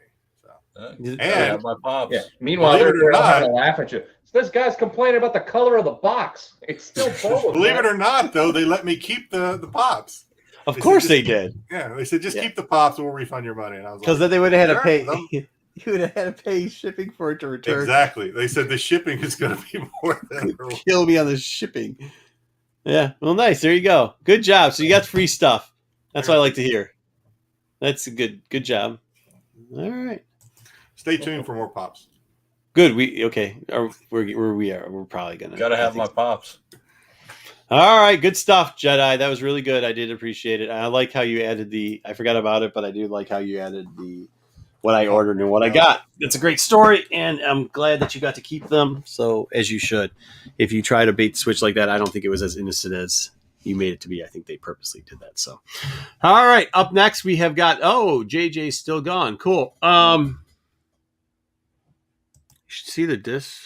What is this? The disc Funko Pop page. People love this stuff. Travel to Funko shops across the state to get pops. More dad jokes, less Funkos. Nope. Okay, we're keeping Funkos. There you go. We just won. Hey, that's the way to see. Dusty, no, it must run in the family because Dusty knows how to keep the pop section going. All right, we're gonna go into Bad Batch because then after that we can do It's a Trap. We've got some weird stuff. We're gonna be talking about a little bit of cloning and a little bit of a Luke hand, I think. Cool hand Luke. Cool hand Luke. We got 2 traps, man. What are we doing here? Okay. All right. Bad Batch. The darkest episode we've ever had before of Bad Batch as far as that is one thing I'll say I'm disappointed with these last couple is like, come on, man. Like, I don't want to have to change my TV settings because you're just making it too dark. You know what I mean? So we start off with Lost Kamino and the blowing up of Kamino. It's full-fledged. Oh, man, we're all trapped, but are we trapped? We're kind of trapped. Omega's okay, though, and she's seeing who is and who isn't trapped. Her droid got knocked out, which was interesting. And we got douchebag here, still sitting on his bridge, saying this is great. He's not even a bad guy. He's just punchable. So punchable. I assume you're talking Crosshair. No, right here. How about Rampart? Rampart. Yeah. Oh. Crosshair is a good character. Rampart. Hey, I'm just going to interrupt real quick. Am I the only one not seeing the slide? No, I can't see it either. Awesome. Oh, I didn't know you were showing the slides. I thought we were just still doing a general. Oh, no. I was going through the slides. Thank you for reminding me we can't see the slides. Hold on. Let's see what we can do here. We're rewinding it. Being dark, it made sense though. I mean, they're on a station that. No, I know, but it was really dark. I mean, you got to do something. Otherwise, it would be. What are all these lights? Pete, why are you responding to the clips like you're actually seeing it while Jedi? I just know what you're talking about. He saw the clips. I haven't gone through. I haven't seen any painting a of picture them. in my mind. And Jedi. I was driving the last 5.5 hours. The best is I'm talking about Rampart. Pete knows exactly who I'm talking about. Make sure you guys check the Wednesday show. That's why the totally awesome coolest show ever. I watched the episode. Yeah, and everybody else is going like, "What are you talking about, dude?" Jedi, you get another Pops one for that one. You get another Pops segment. All right, Bad Batch, here's the review. Kamino Lost. Kamino's blowing up. Oh my gosh, everybody's knocked out and some people are trapped. Oh, hey, Crosshair's right next to her too. That's kind of interesting. There we go. Who's alive? Who's dead? They're all alive, and the robot somehow got knocked unconscious. Punchable is right here. I still want to punch him. Behind, JJ put the slide in because he said that this clone looks very sad that they're blowing up the clone thing. I didn't take that out, but like if you're pausing and framing that type of stuff, JJ. I think it was more his voice. Oh, you thought it sounded. I think you got it. I kind of got that too. Like, okay. He was reporting like, all right, you just burnt my house down, man. This was they knocked out the droid, but they didn't really knock it. It was the reserve there, I think, got hit. She tries to pick up to save Crosshair because she's just got a great heart. Jedi, we are going to get a recap from what your wife thought, correct, on this episode? Yeah. Okay, perfect. Okay. So they get to use I like this. I like that they get to use the Vero blade. I thought that's really cool. I actually hope they bring this into a toy. I thought it was cool coloring on it. To open the door, he's just going to use his muscles because they're drowning in the water. She ends up saving Crosshair's lives. Then they have to start running through the tunnels, which is funny because there's a lot of tunnel running in like, Clone Wars and stuff like that too. And in the comics, which was kind of cool. The monster starts to try to attack. What part is this? I forgot what part that is. That was when they're in the tube to get out. This is still in the tube to try. Oh yeah, tube to try to get out. Well, the monster. that's one of several times where they just stopped to chit chat. Yeah, that was ridiculous. They were chit chatting a lot. Run. The lights. By the way, why did they shut off their lights? Because I thought that was attracting the monsters. They have the moment here where he's like torn. Like, am I making the right decision? They're kind of saving me. They got a point. Is the Empire is trying to blow me up? They didn't really care about me, but he didn't turn. They end up getting out of the tunnels, shocking the monster, and going back to their old barracks where they started counting. Just conveniently, their old barracks is the only place they could go. They see all the things. I actually really like this. I like, the gapping, but there's a part here that I like that we're going to get to in a minute. I thought it was kind of cool how they sealed it together to get underneath. This part right here. Wrecker's usually just watching after her or playing Big Brother, but the moment, like, he just had enough. Like, and you kind of would feel that way, right? Like, this guy's been talking crap all the time, and he goes, no, dude, like, it's on you. It's you, like, it's you. You're the problem. You're absolutely the problem. And you get Tech going back to go, like, it was a big pivotal, like, if you come from a big family, that's how a family fight usually goes. Usually there's the one guy sitting there quiet for a minute and then just had enough. And that's kind of how I felt with that. It was kind of cool. I also did like what Tech said, though. I like that. It's like, just because I understand you doesn't mean I agree with you. Yeah. So Tech tells him he's wasting his time pretty much or whatever, tells him why. And Crosshair goes, well, I never expected Wrecker also said, we would have taken you back. Yeah. At any point, too. So, I mean, that was a good scene. Yeah, that was it. He was saying, like, you can keep saying we left you, but to be honest with you, no, you decide to choose that side. You left the group. We're the group. You're not, whatever. So, and then Tech explains to him why I should leave him alone. Crosshair goes like, oh, I never expected you to defend me. And then he says one of the best lines, just because I understand you doesn't mean I'm defending you. And that was kind of cool, man. He dropped the mic on that. So there we go. Monster being. We have to use the key thing to get through the door. Oh, there's the animal. Yeah, because they were stopping and pausing there for 8 years to try to get through that tube. Then the power came back and shocked them. Also ran the power out on the droid. Now they have to figure out what to do. They've got this is so dark. They've got the tubes. So they're going to do, what do you call it? BioShock, which was kind of cool. It's a reference to a game. Did I just hear his laugh? No, hey, I came back. Wait, a defibrillator? Awesome. They get back into another fight. This is like a scene right out at the beginning when they were in the jail, and she said, "It's not your fault. I know what you're going to do." And they're talking again. The droid is dying. This was interesting. You did have a good point. JJ said, how many of these detonators do they need to break the glass? Like, the monster takes one bite and almost destroys all the glass in it, but they need like 50 detonators just to open whatever they're doing. So I would thought that would have caused more of a problem than not. They get into their tubes. Who had a share? Who was sharing in? Can't remember who shared. Sharing what? Oh, it was Tech and Echo Hunter. and Hunter and Crosshair. Yeah, Hunter and Crosshair. Of course. Why they didn't have Omega share? There was another tube, though. There was a tube behind them, like afterwards. I don't even. Oh, yeah, too. Like the smallest person isn't the one that shares a tube. That makes no Right. sense. Yeah, no, it didn't either. That also didn't make sense. It's like you let the smallest Star person Wars. sit up front in the front. Star Wars, it is. Piling in the Great car. call. Star Wars. This part we all think we saw coming. She gets trapped, but for some reason the robot didn't just float down there and grab the end that she's in and flick it around. Like, it had to wait until it collapsed and try to pull the. That didn't make any sense either. But whatever. I didn't think Was it it was a that dramatic. trap or was it never tell me the odds? Yeah, right. So it was a trap. They all pop up, and this is what you're talking about, where it was like what was it called? BioShock? Right? BioShock, yeah. Yeah, Like yeah. the plane crash at the beginning, that's what it reminded me of. Mm-hmm. BioShock. Oh, the droid's dying. Do. But said that's what it's supposed to do. Mm-hmm. For some reason, Omega decides to jump in the water. This is Steve Horn, if he's still here. okay, this is the point where I'm like, they went too far with this character. Like, why is she jumping in to save this droid? It's like bad horror movie decisions. Yeah. The droid Let's go saved hide in the her. graveyard. Yeah, she's like at the top. She jumps back in, and then the thing's dragging her down too. She's passing Yeah, I out. mean, this droid was her companion, right? This was like she grew up. Yeah. Yeah. I mean, with But she no didn't one. seem to miss him very much. Yeah, for the last she 14 seems- episodes. Yeah. That's what I'm saying. Like, she seemed to leave pretty easily without him a couple times till she accidentally found him again. What she figured he's being taken care of when she left. Yeah, it's a little different By the between leaving Empire. somebody behind and letting them sink to the bottom of the ocean. She knew the Empire was bad. She left him with the Empire to be She decommissioned, and left that's him with okay. Lama Stu. Oh my gosh. That was the Empire. Yeah, like it's not like Lama Su's helper. Okay. That's what we're doing now. Okay, so anyways, Crosshair decides to pull out his rifle. I didn't actually notice that it had the Gatling canopy underneath, but that shot definitely shows it. Goes down there, catches the droid, and Omega somehow holds on and comes up without falling off.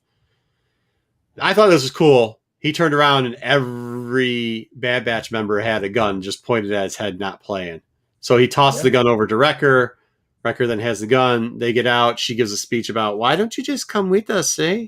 And he's like, yeah, no, I'm still part of the Empire. They get into their little, they get into a little fight. And then he stays there and he didn't turn back. Now, at the end, they give us the namaste. Reminded all the guys that's still your brother. Oh yeah, she did say that. Yeah. She said she was still, because remember he made fun of her at one point, and she said, "No, do remember you're still my brother, and we're all still your brothers," and blah blah blah blah blah. Yeah, and they also confirmed she's older again. Again, they did. Yep, 100%. Reconfirmed it. Reconfirmed that she was older. That was cool. I'm glad they did that. So that helped out. Then Namnase Namasa Nanamasa. She ends up. I think we all knew this, that they had captured her. And they are taking her in. And that's going to lead into some of our questioning. But before we get into that, an end scene. That was pretty cool. I hope they come back with this pretty quickly. I hope it's not a full year. I kind of want to see the other 16. So, all right. Since Jedi Johnson has given us the key that he hates this episode, I actually want to see why he dislikes it so much. So, Jedi, if you could. Well, you said somebody talked me out of why this wasn't the worst episode of the season. So no, I understand why you're saying that. I mean, just for a finale, this was lacking a lot, in my opinion. And now, if this was episode 8 or 9, it would be a 4 easy. But it wasn't. This is the finale, and I just think it. Oh, God, let me go down my list. It didn't answer anything, I don't think, that we didn't really already know. Nothing really major anyway. Just everything that we already kind of knew. The only surprise, really, is that there wasn't any real surprises.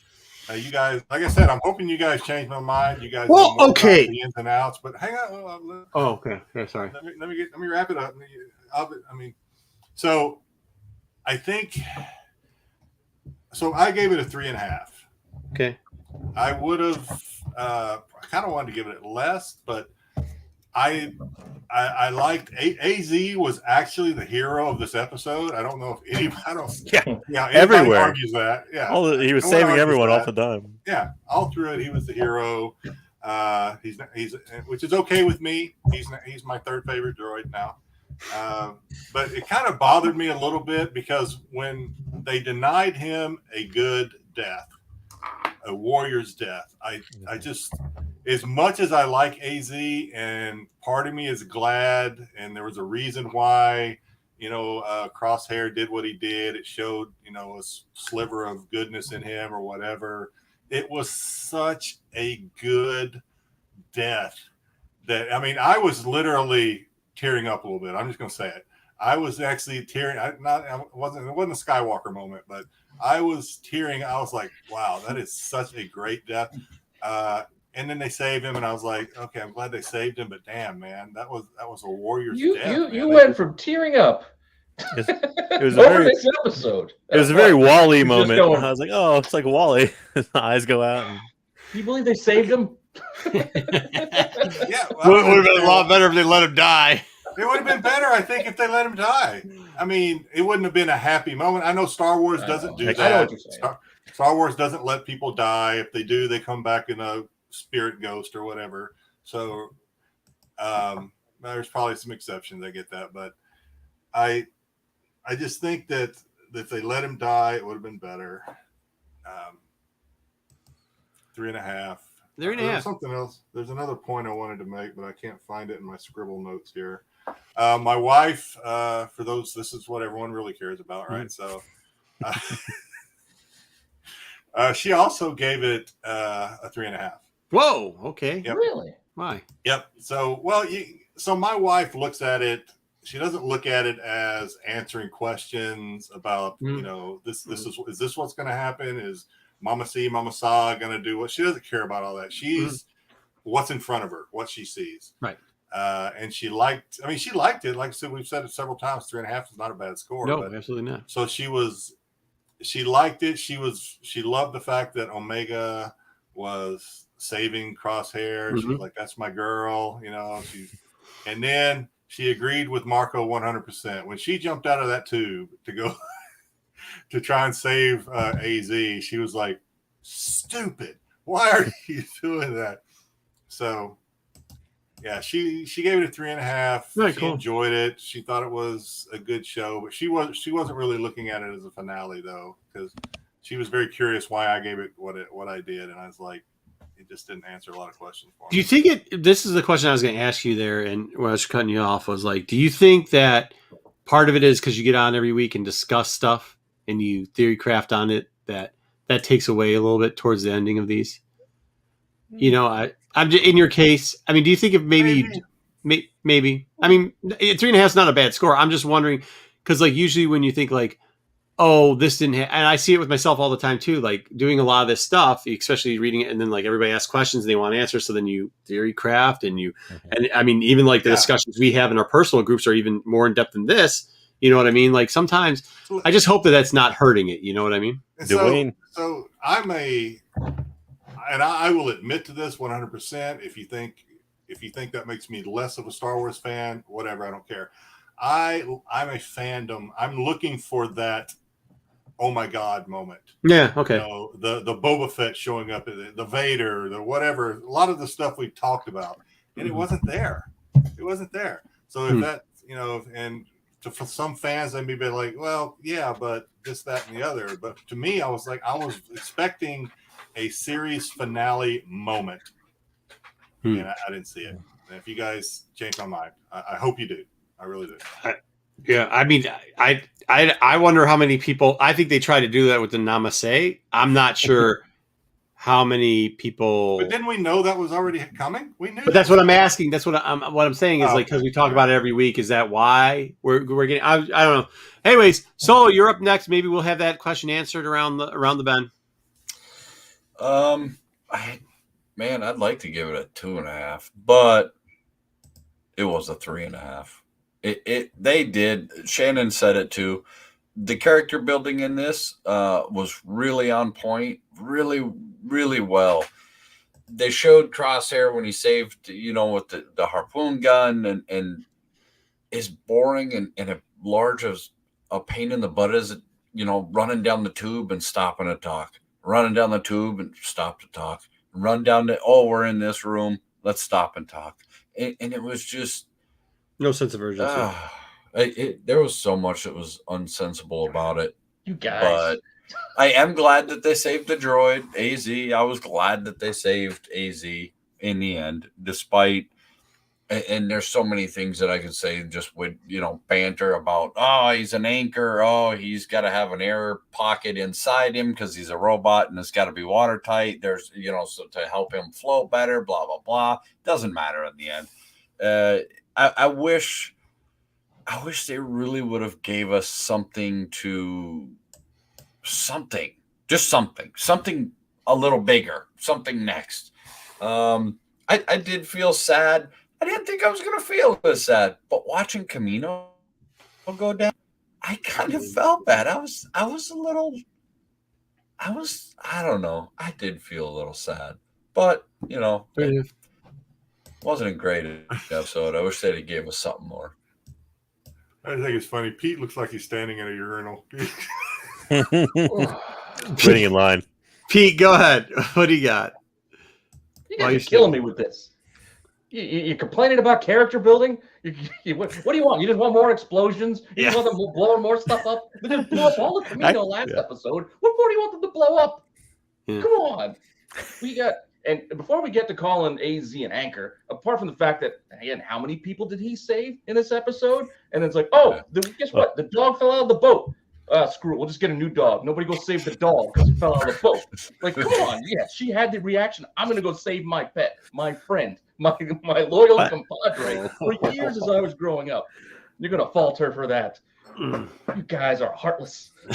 All right, heartful one. What do you have for a score? I liked it. I get what you're saying. A lot of running down tubes, a lot of talking, but I actually did enjoy the conversation, and I did enjoy like the character building because what it gave me was a real sense of, you know what? I don't know where they're going next. Like, I don't know. Like, I didn't know if Crosshair really didn't have the chip or what he's going to decide to do. I really didn't know where he was going to go or really what he was going to do. Like, throughout the episode or even going forward, even after they left it, I still don't know where they're going with him and the rest of them. Like, they could still switch it up. He can still join them. They could still be apart forever. I like that. I don't know.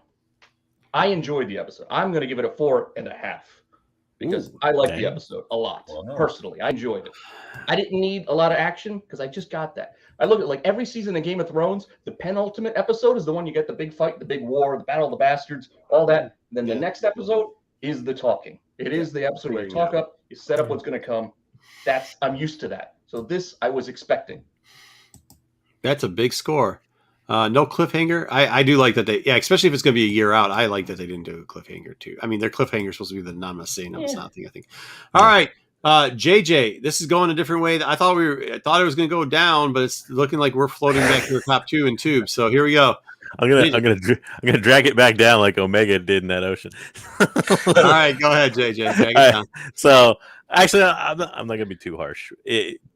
I'm gonna go with a 3. But so before the show, a couple days before the show, I read a very interesting article on Screen Rant, which I usually hate that website, but they had a very interesting article that said the stakes for Bad Batch as a series have been incredibly low. No one dies. How many people died in the last 2 seasons of Clone Wars? And I'm not talking like main characters, but I'm like, you had like 5s get offed, and like, I mean, think of all those people. Yeah. There's no stakes here. Even AZ, the droid that we saw for a total of 3 episodes, lives by some miracle chance. But nobody died in the first season. Who died in the first season of Clone Wars? All the rookies in like episode 5. Oh, everybody except for 3 of them. And Heavy blew himself up with a Heavy blew himself up. Yeah, but that's still, you're talking about an army. You need to. They need that. This is different. I don't know. Yeah, well, I think it is different. I think that's the thing. It's like on the level of Resistance was with like stakes. How many core Star Wars characters died throughout the first trilogy? That's what I was saying. It was core guys, not the idiots. I'm not saying not even core guys die in this though. Who has died besides like the one nameless guy that Crosshair executed? Bunch of Kamoans. What's his name? The Namase's. But we didn't even see him die. We just assumed he's died. The senator. He didn't die. He got shot and lived. Yeah, he got shot and lived. That's true. He did. No, the senator, general, whoever, Camino guy, the guy we're talking about. Yeah. Yeah, but we just assumed he died. We don't he's know. dead. Yeah, he's dead. But they implied in every way he's gone. He gone. But I don't know. To me, it just seems like they've lowered the stakes a lot. They don't show any death, which is fine, I guess. But it's just, to me, like I saw this more coming out as like a continuation of Clone Wars, more than I did like a show where they kind of pared it down to like the stakes have lowered so much that. Well, we know that everybody dies at the end, though. Like, we know the outcome? Yeah, we know the outcome of this. Yeah, it's kind of gonna build there. I mean, how many seasons of G.I. Joe did we watch? Yeah, nobody died there either. All right, go ahead. Wait, okay, go ahead. Okay, well, I'm taking it off the rails far enough, but I mean, and as far as like this show goes, like I kind of agree with Pete in that there's usually I've gotten used to that whole like there's a penultimate episode and then there's an episode to kind of like I guess recap the season or to answer. But I don't even know that this answered a lot of the questions, at least around the Kaminoans and stuff. Like, remember when they said like, "Oh, we need to bring one of them back. It's important to us," and all that. Was it just important to keeping the Empire's contract? Was it important to their survival? I don't. There were some questions left unanswered that I would like them to wrap up a little bit better. And this episode seemed like it was it could have just been tacked on as 1 hour long episode to the other one. Yeah, could have. I mean, because it's basically them getting out. But I do like a little bit of the character development. I would have liked to have seen an actual answer too, as far as Crosshair, as far as like that actual redemption moment. Was it the saving of Omega? But he didn't rejoin anyone. He didn't go full Empire because he seemed like he had doubts all through the thing about whether or not he was very pensive mood of whether or not this was like, am I regretting what I'm doing? Should I go back to them? I think that's the first time we got to see that, though. The regret. Yeah. No, I liked that as his character, but at the end, he just kind of stays there. So, well, because he also did make a good point. Like when he made his point and argued, and was like, "Look, I swore allegiance to the Chancellor or whatever." It's like just because he renamed what this place is called doesn't mean I'm doing anything different. You call it Republic, you call it the Empire. I'm still in charge to who I said I was going to follow. Somehow he kind of became even though he's the villain or the anti-hero, however you want to call it, he became kind of my favorite character this season, just because I think he was the realest character. And at the end, with his turn back, but not quite turn back, it was a little unsatisfying, but at the same time, it's him, and like he says, and you're getting what Crosshair is. And as Tech said, he's always been serious and unyielding.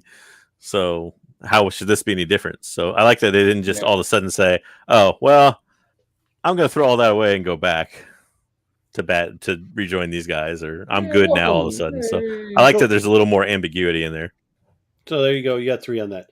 Yep. And for what you just said is going to play into why I'm giving it 4, because they didn't just go the easy route. And actually, the one part that I disliked, I'll just give it out of the way, besides Omega trying to jump back and like the little things where they should have done that, was the 2. That was the dumbest part of it. They needed those talking parts, because the actual talking parts were very good. That like back and forth between Wrecker and Crosshair, they weren't yielding either. They played up to what their character would realistically say and how it'd go. And the way that Crosshair would act is exactly how he should act. And they didn't change any of that around to say like, "Oh, well, we understand where you're coming from. And you're right. Maybe we should think about going to the Empire, but why don't you?" No, they didn't. And what Tech said, I mean, there were some great lines. Like they really came together with some great lines in this story arc. I mean, in this episode, like there really was. The darkness, whatever. Okay. I get the thing, save a droid. Like some people like it, some don't. Like it was dumb, but still they got to use the harpoon thing. And then that led to all of them. You saw where the decision was there. They were no longer saying we're like they were saying we're brothers, but those guys were no longer like, "We're going to try to convert you, bro." They're like, "You mess up, we're shooting you in the head." You know what I mean? Like we got to see those portions of it. Do I think maybe sometimes, and I think this happens a lot because doing this type of thing, like, sometimes we can talk ourselves into that not being a surprise because we knew, did you catch what they said about Namaste? Now we know that they kidnapped her because she's going to do a cloning thing, because shit, on this show, we've already talked about the theories of what she could be cloning for. You know what I mean? Like we already were there with it. We were already there with, well, if they're going to do it like when they're like, "We announced last week, season 2. Yeah, we knew that for a while. You know what I mean? Like that's stuff that maybe if we didn't know, would have made that element. You spoil it for yourself sometimes when you do the research and that type of stuff. Yeah, when we do that type of stuff. With that being said, I mean, I thought it was a pretty good ending. I like that they didn't give like some out of left field, hanger. Like I hate when they do that with the show when it's like, okay, cool, we paid a lot of attention, whatever. Now you're going to throw a curveball at the end that nobody understands, and you have a whole year to wait. Like we get something's going on with cloning. We get that Crosshair is now at a crossroads where we do not know which way he's going to go. We know firmly where the Bad Batch stands on this point, though. Okay, like we did get some ending. We got some clarity to the episode. And as for an ending, I thought it was pretty good. As for an ending that's leading into season 2, and then it gives it, because I just said they're all dying, and you said, "Do we know that for sure?" Well, there we go. We don't, but we're already theorizing on what's going to happen next season. Which, if that's the case, I think that's a pretty good ending. So I'm good for it. I missed the part of the review, but so there's still obviously regs in the Empire's army, right? Because that one that came up it to seems Rampart, to be- he was a clone, Yeah. right? Yes, it seems to be so. Yeah. Yes. Mhm. Yeah. Yeah, they didn't get rid of him yet. Yeah. But we also got to see that. We got to see. Now, it's not what I wanted for the War of Kamino. Like, I wanted the War of Kamino, but we got to see at least that's out of the way. They closed that chapter. At least now we know why there are no clones left. Like, they've explained that. They've closed down a chapter on that. Is Yeah, this I the think only even city? The clone said like the cities are. He destroyed, no, not he said the what? cities. He said plural. Yeah. He said Yeah. plural. He said the cities are all destroyed. Mhm. So that kind of explained kind of a hanging out there. That was not much of a No, it wasn't. response or whatever on the part of the comment. It's like, we're just gonna get blown up from the sky. Like, all this cloning technology, you think they would have somehow created an army for themselves or some sort of military aspect with which to defend themselves. But Yeah, I think we still might see something. I think that the Namaste was a little bit different because she was working on a lot of stuff. It seems behind everybody else's back. So who knows what's going to happen there? But that's it. All right, so let's give it to because Ruben wants. I guess a couple other people do. Overall, as a season, I don't know a whole explanation. We're just going to run through it real quickly. We'll go in. Pete, we'll start off with you. Then we'll go JJ. What did you have for the whole season? For the whole season, I liked it. 4. 4. Okay. JJ, what do you got? I'd go 3.5. Okay. Solo. I think I'd have to go 4. Yeah, there you go. And Jedi. I'm going to go 4 because, just real quick, I did not think I would like this series as much as I do. And I certainly I'm didn't the same think way. I certainly didn't think my wife would get into it. So the way she has. So yeah, 4. That was great. I'm gonna have 4 too, and I think some of the stuff that I wanted to have happen didn't happen, and some of the other things that did happen, I was surprised at. So I can't complain. Now, I think you have to take it as a whole too, though.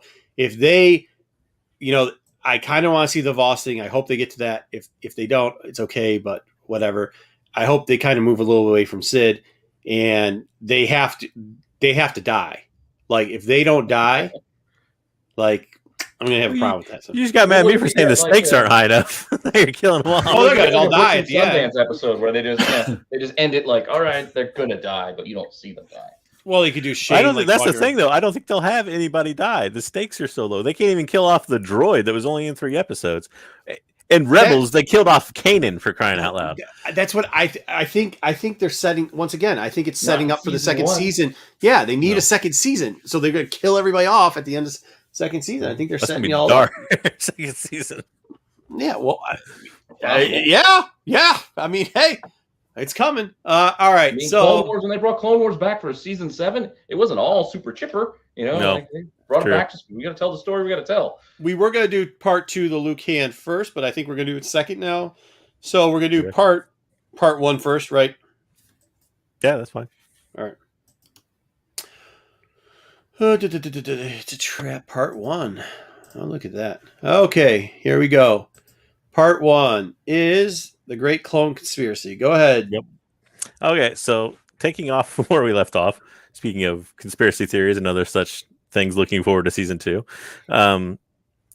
This basically is going to explore how the Empire got in the business of cloning and whether or not Palpatine himself, what his end game was. Was it the cloning technology? Is that the reason he started the war? So, next slide. Okay. Okay, so for this might go over some that's people that already know stuff and some people that don't. If you read the novels and stuff, this will cover a little bit of ground for you if you don't read them. But you got Sifo-Dyas. Is it Sifo? Sifo-Dyas. Sifo-Dyas, who basically grew up in the Jedi Order as Dooku's best friend. But he had a kind of a somewhat unique, I guess among Jedi, it's probably not as unique, ability to kind of foresee the future through visions. Mm-hmm. And he came to fruition that eventually Dooku would obviously leave and Sifo-Dyas would stick around. Sifo-Dyas eventually got to serve on the council, but through a vision, he saw basically the war coming. And he saw the Jedi at that point in the Republic were defenseless and they needed an army. And he begged the council they need to create an army, and the council, if you go to the next slide for me, Yep. Gotcha. basically said, "You're crazy, get out." So they basically kicked him off the council because they thought he was a little too radical. So then he basically ends up kind of defying any such order. He's still a Jedi at that point, but he's off the council, and he decides, well, I'm basically just going to do an end around and do it myself. So he ends up contacting kind of in secret the Kaminoan government, namely Lama Su. Was it the vision thing too? Because they felt it was a little bit of the dark side. Because sometimes they say the dark side. Yeah, and that was right around like just after Dooku had left. So they're like, oh, he's kind of touched by the dark side, and they were very nervous about that thing and the whole Lost 20 deal too. So yeah. Anyways, he ends up contacting the Kaminoan government, and they agree. Okay, well, we'll start this thing. But he kind of tricks them into saying it's on the behalf of the Republic that I'm doing this. It's not just my own thing, which was false. But so shortly after he made that secret deal, he didn't take his work ID. That's why he's like Jedi Council member. So right there. That's right. Look at this. But shortly after that, he's actually killed by the Pikes. When he was sent on a diplomatic mission, I can't remember what the mission was for now all of a sudden, but he was sent on a diplomatic mission by the actual chancellor at that point, but he was killed by the Pikes on the mission. And about 10 years later, which we see in Attack of the Clones, is when Obi-Wan is tracking Jango Fett. He ends up tracking him to Kamino, where that's kind of like he must be here to check on the clone army. And Obi-Wan's, what clone army? What are you talking about? And that's where you learn that Sifo-Dyas had contracted the Kaminoans to make a clone army. And the Jedi were unaware of it until that point. So hit the next slide for me. So Sifo-Dyas, in the meantime, obviously dead, but it ended up being taken over. I guess his duties or whatever was taken over by a guy named Tyrannus. Or at least that's how the Kaminoans knew him. And he basically gave them what they needed to do the cloning, which was the genetic template of Jango Fett. And also he presented them with this inhibitor chip that he said was to prevent the clones from falling victim to any rogue Jedi. And then from there, you saw years later into the Clone Wars, Plo Koon finds Sifo-Dyas' lightsaber. So it begins an investigation into how exactly Sifo-Dyas died. Hit the next slide for me. It turns out during that investigation, we find out that Dooku was actually Tyrannus. And the Jedi came to find out that it was actually Dooku who basically not necessarily commissioned the army, but basically was responsible for the creation army, at least as far as the genetic template and all that. But they didn't know the extent to which Dooku was involved. They just basically eventually ended up finding out that Dooku not only killed basically a guy who used to be his best friend, he also had a hand somehow with the Kaminoans in the creation of the army. And hit the next slide for me. They weren't supposed to kill him, though, right? They were supposed to kidnap him, correct? Who? Dyas? The Pikes were supposed to kidnap Dyas. No, I think they were supposed to kill him. Were they? Because he was impersonating the end goal of Dooku was to impersonate Sifo-Dyas to the Kaminoans. But it ended up being a more public death, so he kind of created this own guy that said, I'm Tyrannus, I'm working with Sifo-Dyas. He wasn't. But so then we ended up with, later on in the Clone Wars, we ended up with Fives, who Fives was basically one of the guys tasked with investigating why this, I think it was Tub. Was it Tup? Was that the clone trooper that went kind of crazy and killed the Jedi? I think originally. Yeah, but so it was Tup. They ended up investigating this incident, why he went rogue and tried to kill a Jedi. And through that investigation, Fives figures out the inhibitor chips thing. And Fives was the one who basically found out what the Protocol 66 was, which was that the clones were going to be the ones to assassinate the Jedis eventually. And it ended up Nala Se and Lama Su were in on that. They kind of knew about Protocol 66, we know, because they basically went up and said, when Tup killed that Jedi, they were like, oh, there's been an early activation of Protocol 66. This is outside the parameter or whatever. So, but that's how it came to be. And Fives ended up dying because he tried to assassinate Palpatine due to him finding out that he was involved in the plot. So now you got basically what we've learned at the end of the Clone Wars was obviously that Nala Se basically had all the, or I should say what we learned in Bad Batch was that Nala Se was responsible for the genetic enhancement, specifically in her personal lab of all these clones. And we also know that Palpatine was after basically the secrets of the cloning program. And that was what he really wanted with the whole clone army and the Empire. So the question becomes, if you go to the next slide for me, was the Clone Wars, the whole Clone Wars, all just a plot that Palpatine planned out to begin with in order to get that clone technology? Or was it just kind of a coincidence that everything kind of fell into place the way it did? Okay, who wants to start it off? Go ahead, JJ. Start it off. All right, I'll go. So I think definitely it was all plotted out. If you look at everything, everyone that focuses on the clones, Tyrannus taking over after Sifo-Dyas, and plus Dooku's connection to Sifo-Dyas, everything else, it all aligns perfectly with basically Palpatine having planned out this whole thing, whether or not through seeing like the future or basically just an entire plot. But we know that he was controlling all the stuff happening besides the scenes with the Separatists throughout the whole thing. Via Dooku. So, it stands to reason that basically we also know that he wanted to be immortal when he gives his little speech about Darth Plagueis. So the clone army, or the cloning technology, I should say, behind the clone army, and that especially that enhancement of the clones was, I think, what he was really after all along. And that's why he started the war. Yeah. I think it's a mixture when you figure in the fact that he also needed the war to kind of put himself in like emergency powers where I control everything. Like it all kind of came together. Like I think for both, but yeah, I think it was all part of his plan. I agree with you. I'm also on the never tell me the odds side of things here, because apart from just kind of perfecting a cloning process, I guess when you also get to Lama Se, Lama Sam, or Lakusa, like yes, maybe that a little added extra that she's able to do with the Bad Batch, and if Omega has any form of, I know it doesn't look like it, but in case she does have any form of force sensitivity, that could have been part of his goal, because of course he's going to need a clone, to be force sensitive to allow him to, continue to be. Yep.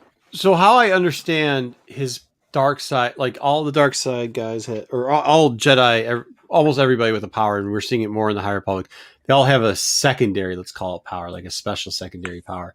The Emperor's secondary power is he can see pathways of the future. Now, not all pathways happen the way he sees it, a lot like Sifo-Dyas, but he does see pathways to the future. So I think, I don't think this is a trap. I actually think that this is probably the route they might actually be going with this, and because part 2 is going to play into it, so I'm already setting up for it.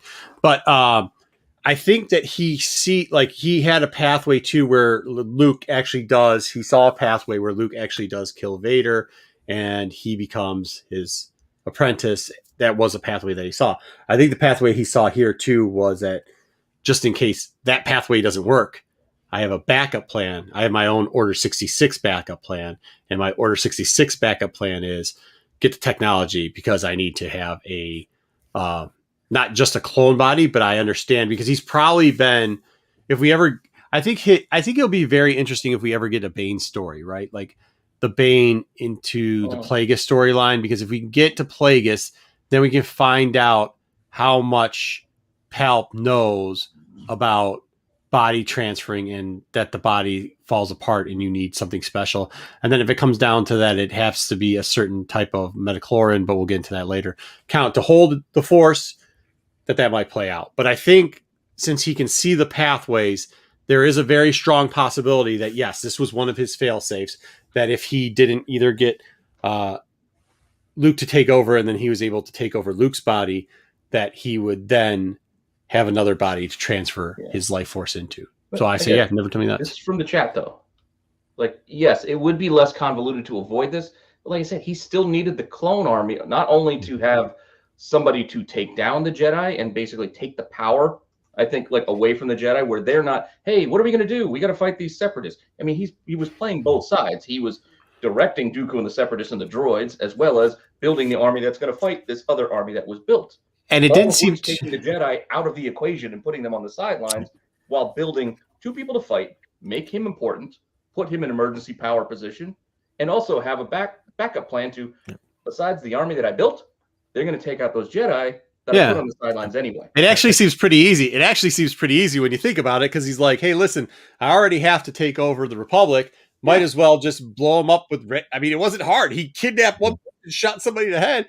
He didn't even have to do that. He's like, yeah, go out there, shoot the one, kill it, and blow up the whole planet. And don't forget, he was the guy who also sent Anakin to kill off the Separatists.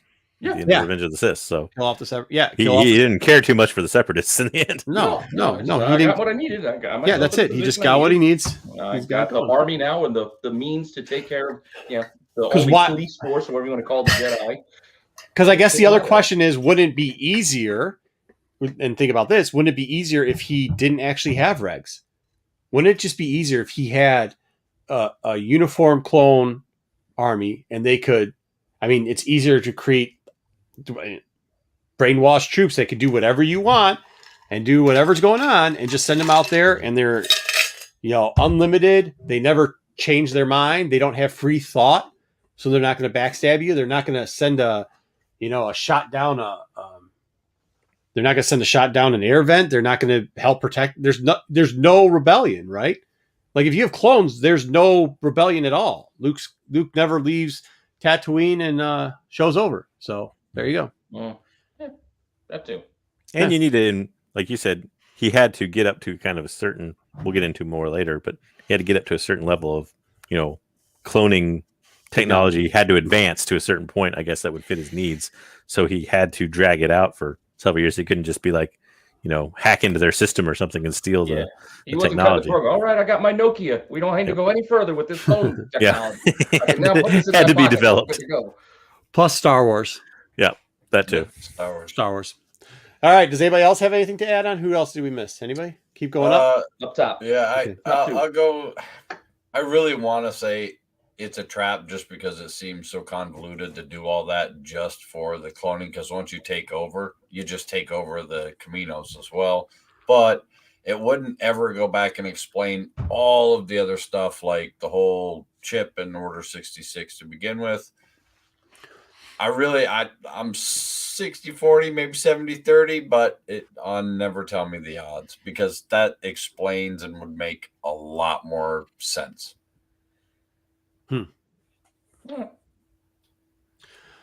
Jedi. God, I hope it's a trap because good luck explaining and getting your casual fans to understand everything you guys just talked about. Good God. I hope it's a trap, but you know what? I think it makes a lot of sense.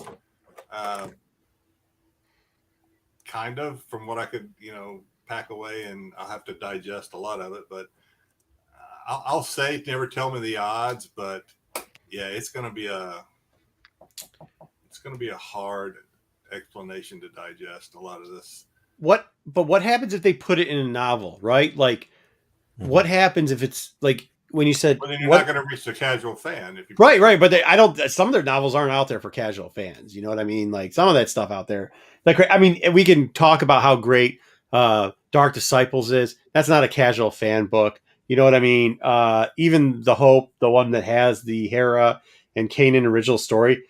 Go ask a casual fan if they even know what you're talking about. They don't know that exists. Well, the casual fan is getting the Goonie knife in Rise of Skywalker. Hey, well, let's find out where the hidden place is. Let's hold the knife up in a certain beach, and we can see, oh, there it is. Yeah. That's what we're giving the casual fan. Well, and don't forget too. I think it's very interesting.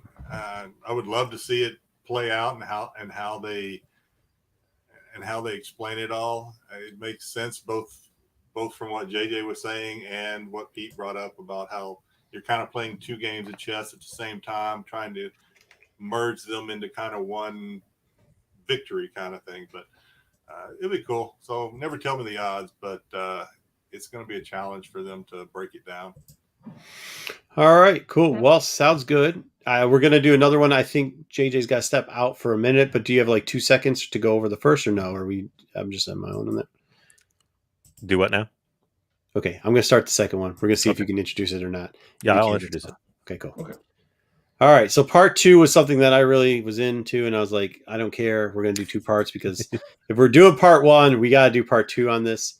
And it's part 2 of the great. Go ahead. JJ started off for us.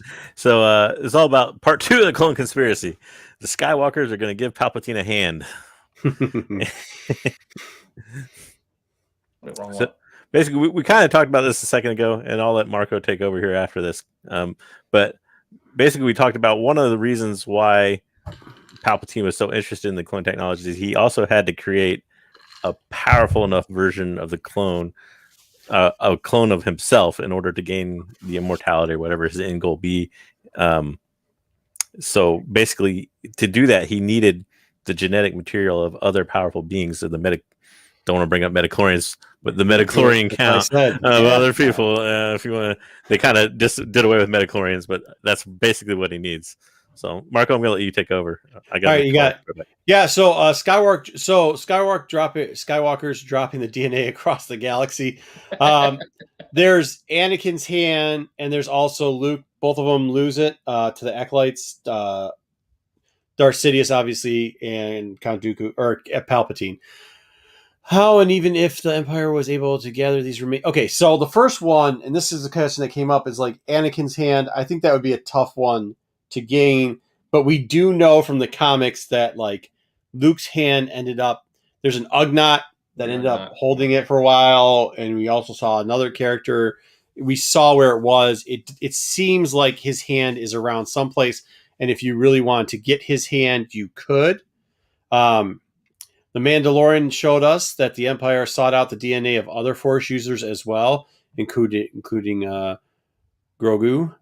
In Legends, in Timothy's books, Throne Trilogy, there's even a direct connection to Luke's hand, creating a Skywalker clone named, yes, it was named Luke Skywalker with 2 U's. That's not a misspelling. That's what they did. That's how dumb some of that stuff was. Yeah. Yeah. So, yeah, here's it is. I can see it. Make anything. Blah, blah, blah, blah. Palpatine can use the hand for things. He can use the hand for things. This year, Vader 11 showed us that on his secret planet of Exegol, Palpatine was keeping a hand and using it to make a version of clone like Snoke's, as you can see in the background. The comic doesn't make clear whose hand this is, though given the timeline and looks of the hand, it appears to be that of Luke Skywalker. Which I think, yeah, they would have done something twitchy with Darth Vader if it was Anakin's hand. Okay, so was this part? Hey, that's my hand. Yeah, was this part of Palpatine's plan all along? The war was really for the use of the Skywalker hand. Never tell me the odds. This hand was foreseen by Palpatine as being the key to developing his cloning program and thus immortality, or it's a trap. No. This just seems like a happy coincidence. People lose hands in Star Wars all the time. That's a true fact, though. I mean, honestly, JJ, thank you for that, because that is a true fact. They always do lose hands all the time. Obviously, I think when we were talking about the cloning portion of this, like, you know, why would you? I mean, I know this is a huge go down the rabbit hole, but like, if you're gonna set this all up for if you see that pathway that you need the cloning technology, which obviously he has, because they didn't erase the last 3 movies, no matter what your opinion is on that movie. Even when Timothy had his books out there had to be a little bit of cloning going on, and there was the Luke Skywalker. Yeah, you know, there has to be a point where that hand, because they keep bringing it back in, makes a difference. In 11, we did see it in the jar. And we saw whatever cloning was going on in the background in Exegol. It seemed that they may have been using that for it. Yes, I know the metachlorian thing is kind of not what it was, but that is kind of the theory, that they needed a powerful being. And since it's a direct descendant and could be, you remember, it's multiple pathways. So the chosen one could be Anakin Skywalker, or the chosen one in one pathway could have been Luke Skywalker. Either one could have been the pathway of being the chosen one. I know it's a lot, but that's the nerdiness of Star Wars. This is what me and JJ. What the hell? It could have been Leia too. It could have been Broom Boy. Story. Well, it could have been Broom Boy. I mean, it could have been. But like, this is the weird stuff where we me and JJ start going crazy and love it, because it's like, oh, this could be a possibility. I think if they do it that way, they can fix some of the stuff in the last movie. Right? To address the things in the chat real quick about him having Anakin's DNA. Yeah. Don't forget, he was all about keeping secrets from Anakin, because Exegol was a secret the whole time, and he didn't necessarily always think Anakin would be his apprentice going forward for all time. That might be somebody else. He constantly had other apprentices and people pitted against Anakin. Mhm. So the fact that he might keep Anakin's hand or whatever, being a super powerful Force user, to clone from and keep that a secret from him, wouldn't be highly unusual. Yeah, I think so like if you want to make, I'm just thinking like if you want to make the Timothy stuff kind of work and be able to rewrite it and do pretty decent with it and make some sense out of it and why there's a hand in the jar and why do you keep bringing it up, I think that obviously, like, don't tell me the odds, the hand is something that he foresaw too, which would then play into what we talked about in the first portion, why you would need the cloning technology, because now you have the cloning technology, you saw that coming, and now you're going to clone yourself. Why Luke's? Yeah, like I don't know. Because it's easy, because it's there. In playing that it's a trap. It's there, but whether they his had own DNA be Ruben pointed easier? out, whether they had Anakin's hand or not, he had Anakin right there. No. Why does he need Anakin's offspring's DNA to clone a body? Like, well, I think if you're, I don't think he's, because if you think about this, if you're the guy who killed your master because you figured out that he can transport into bodies, are you telling your apprentice that can happen? Because then what happens when he kills you off, it doesn't let you transfer into a body? And I think he also thought.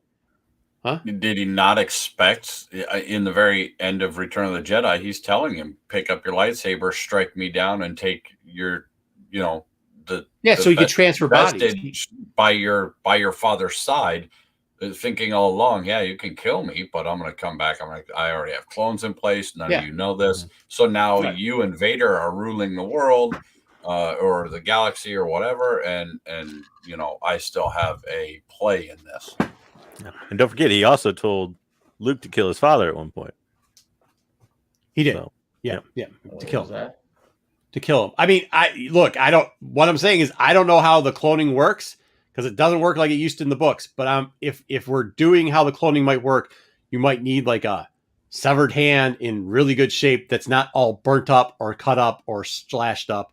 And it seems like Luke's hand makes a pretty good, strong case to being the reason why he needed the technology in the first place to go there. And yeah, he definitely didn't tell Darth Vader about it. And if you're going to need his DNA, you're going to have to keep going back to, like, hey, Darth, go sit in the chair real quickly and let me extract some more DNA from you. That's what we're doing? Or like, hey, I hope it didn't all burn up. You know what I mean? Like, all right, we're taking down the rebels. We're about to blow up Endor. I got Vader to bring his kid here. All right, we got him. I got a whole Death Star full of stormtroopers.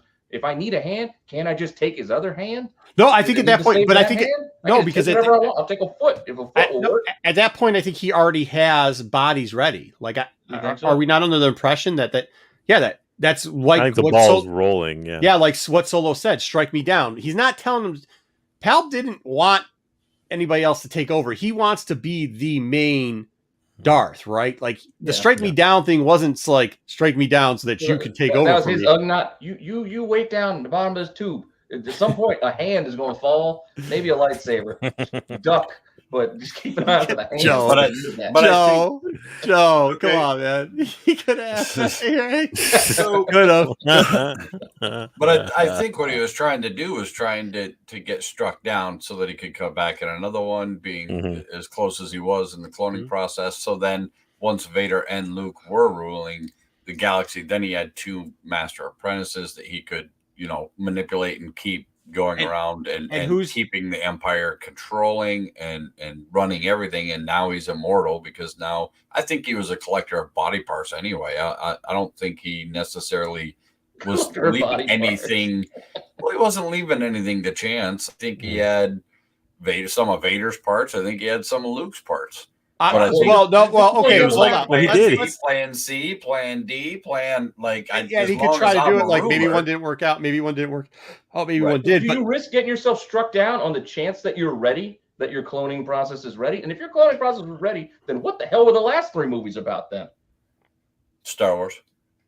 Well, I don't think it was. It was already by Jedi. What the hell was he waiting for? I don't think it was even ready. I think it was going to chuck him down the tube. I don't think it was necessarily ready. It was, it might have been ready by Return of the Jedi, but by Return of the Jedi, yeah. I think it was because that comic, Darth Vader 11, takes place between Empire Strikes Back and Return of the Jedi. So he's already, yeah. I mean, he's on his way to get it. The Mustafar. Am I wrong with this? But those body parts are burnt. Like they are. There's nothing left. Like. Oh, you're talking about like his legs and stuff? Yeah, because they're like, well, his arms and legs are there. They're lot, not there really. They're a bunch of ash. Like I don't know.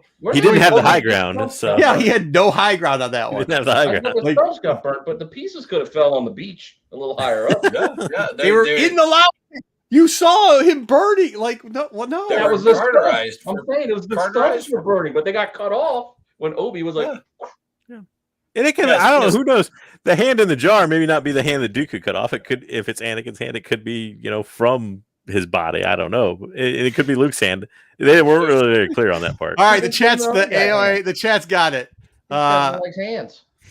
New Skynet 2000. The chat's good. This is doing good. Everybody's there. Paul, what's going on too? All right, so yeah, I mean, that's my opinion is like, yeah, I never tell me the odds. I definitely think that this could all play into it and could actually clean up some of the last three, because then it kind of makes some sense. Like, all right, well, maybe he was trying other things too, and that's how we get messed up, snooky, and maybe this, maybe that, and maybe they hadn't got the final batch ready, and that's why he's melting. But he was trying to use the Luke Skywalker DNA, which would give him Skywalker DNA, because trust me, as convoluted as this seems, it's not a lot as convoluted as Timothy Zahn's Luke Skywalker. Yeah, the Luke. That's what I was saying. That was convoluted. That thing was so bad. And then remember, it was like 15 different, and then what clone did what, and it was. That's what I'm saying. They're cleaning it up. Like this sounds bad, but this is like we took the Bible and we shortened it down to a kiddie book now. Like this is the kiddie book version of what the old cloning policy used to be. So I don't know. Does anybody have that? It is never. Does any Jedi? I want to think what Jedi is thinking. Like I want to see what's in his head. Because I know he thinks we're crazy, but like, man, I had so many things to say, but you guys were just on a roll, and I couldn't get anything in. But sorry, that's okay. No, but you guys were just having too much fun. So why, if the Emperor wanted Luke to strike him down, and I get maybe Vader didn't know, why would Vader stop Luke from striking him down? Vader stopped him. Luke was going to strike him down, and Vader stopped him. Yeah, because that was when Vader turned, right? He didn't want. I don't think he didn't want Luke his son to do Jedi, that, to just turn to the dark side. Yeah. Okay. So you're saying Vader didn't know? No, didn't know. Anakin always mucking things up. Yeah, just because Anakin mucks stuff up. He turned. Well, it's like on the Grinch. His heart got 3 times bigger and busted out of the little box, and he was like, I don't want this for my kid because I've been tortured by this guy for how many Well, then the Emperor should have been really pissed, right? The Emperor's like, damn it, Vader. He wasn't really happy. He had a body to go, like, I was was this close. One of the pathways was he's going to get thrown down a shaft and somehow still be alive, which they still never explained that. Like, I don't get that, but like, and I guess he went needed into the other Vader's. So Luke and Vader are like the ultimate specimens because Palpatine is a pretty freaking strong Jedi user himself. He couldn't just like sever I don't need this pinky. Let me just cut that mug off and keep it for later, and then clone off that thing. Clone me. Why not clone me? Clone me. I'm a strong ass Jedi Force user. Why do I need these Skywalker screw ups? Is he though? He's not. Go ahead. JJ. I was gonna say, so if you go back to like the Plagueis and the immortality thing, and I know this is going to be a long call off for a lot of people, but the Old Republic era, I always mispronounce his name, but Vishay, which was like the Sith Lord of all Sith Lords in the Old Republic, basically he killed off, like basically he sacrificed an entire planet of Force users and Sith, to basically become immortal. So you have to have all that. He didn't do it through cloning. He did it through basically like a Sith ritual. But, the fact remains the same that you have to have a lot of other Force users basically to power your body. House was going for a 10, where the other guy who did it with 5 2s. Yeah, more or less. Yeah. Okay. I got the concept. Yeah, I mean, it's a mess up concept, but like it's a cleaner one if you use a hand of that. Like as far as the Metachlorian thing, I think that's where they are trying to go. Yeah, I know we're not supposed to say it, but I think that's kind of where they're going. So they prove that they're the ultimate being. So they his metachlorian count is higher than Yoda's. And by the way, as high as Yoda's or whatever. And by the way, too, Palps was chosen because he was good and maybe could have been there, but like he wasn't chosen because he was thought to be able to be taken over easily. That's why he was chosen. He wasn't chosen because he was the chosen one. You know what I mean? I mean, he was the chosen one for that, but he wasn't chosen because he was some great Force user. That's not his treachery was better than anything else, and probably better than Plagueis and them. I know it's Legends probably, but I remember. I didn't read this. I'm sure if I did, I read it on the internet. Palp like controlled and again, Legends. He like controlled an entire planet population at one time, right? Wasn't there like a story arc or something where he like had this entire planet thinking they were in like utopia. Meanwhile, they're like ravaging and stealing all the planet's resources and stuff. I didn't dream this. I think you're confusing this with Rick and Morty. You're thinking of Unity. I read this somewhere. Okay, my mission this week is to find that. Find that out. It might be be. There were some crazy legend stories. Yeah, there were some crazy legend stories. Like it was definitely Legends. It was definitely Legends. Yeah. That sounds kind of familiar, actually. But no, but do you remember? To sum it all up, can my boy Palps just get a hand? Or two. He's got one already. He's got one in a jar. He's got one in a jar. But yeah, I mean, I think that's it. Like, I actually kind of, as much as I dislike the last three movies, if they clean up the cloning process because I was so upset with the cloning thing, like, because we remember the legacy, we remember the legacy messed up, like Luke, 6U Luke's. Like, what is that, dude? Like, as much as like Timothy and his writing, like that 6U Luke thing was, I know it's because he had to do it because of the rest of the storyline because they were going to do Dark Empire, but like that was stupid. Why did you call him like Duke Skywalker or something? Dude, you would get confused with G.I. Joe at that point. Yeah, when you were saying better that to put an extra U in there, thinking, that makes a lot more sense. It was literally Luke with two U's. That was the clone that came out of that. What was it?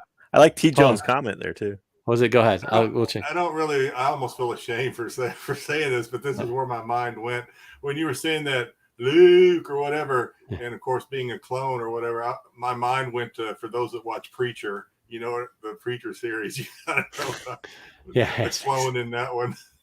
I always think of Chris Farley. Is it Tommy Boy in the fan? Oh, yeah. But I like T. Jones' comment because. I would. Legends, but don't forget, Vader also uses the cloning technology. And he does. He does actually use make Starkiller. Well, Starkiller's clone. Which, we'd have to. But they'd be like at that. It'd be around 11. It would be. You'd have to he would have had to know it from Exegol already, which I don't think he found. Yeah. He would have had to know it by after New Hope, right?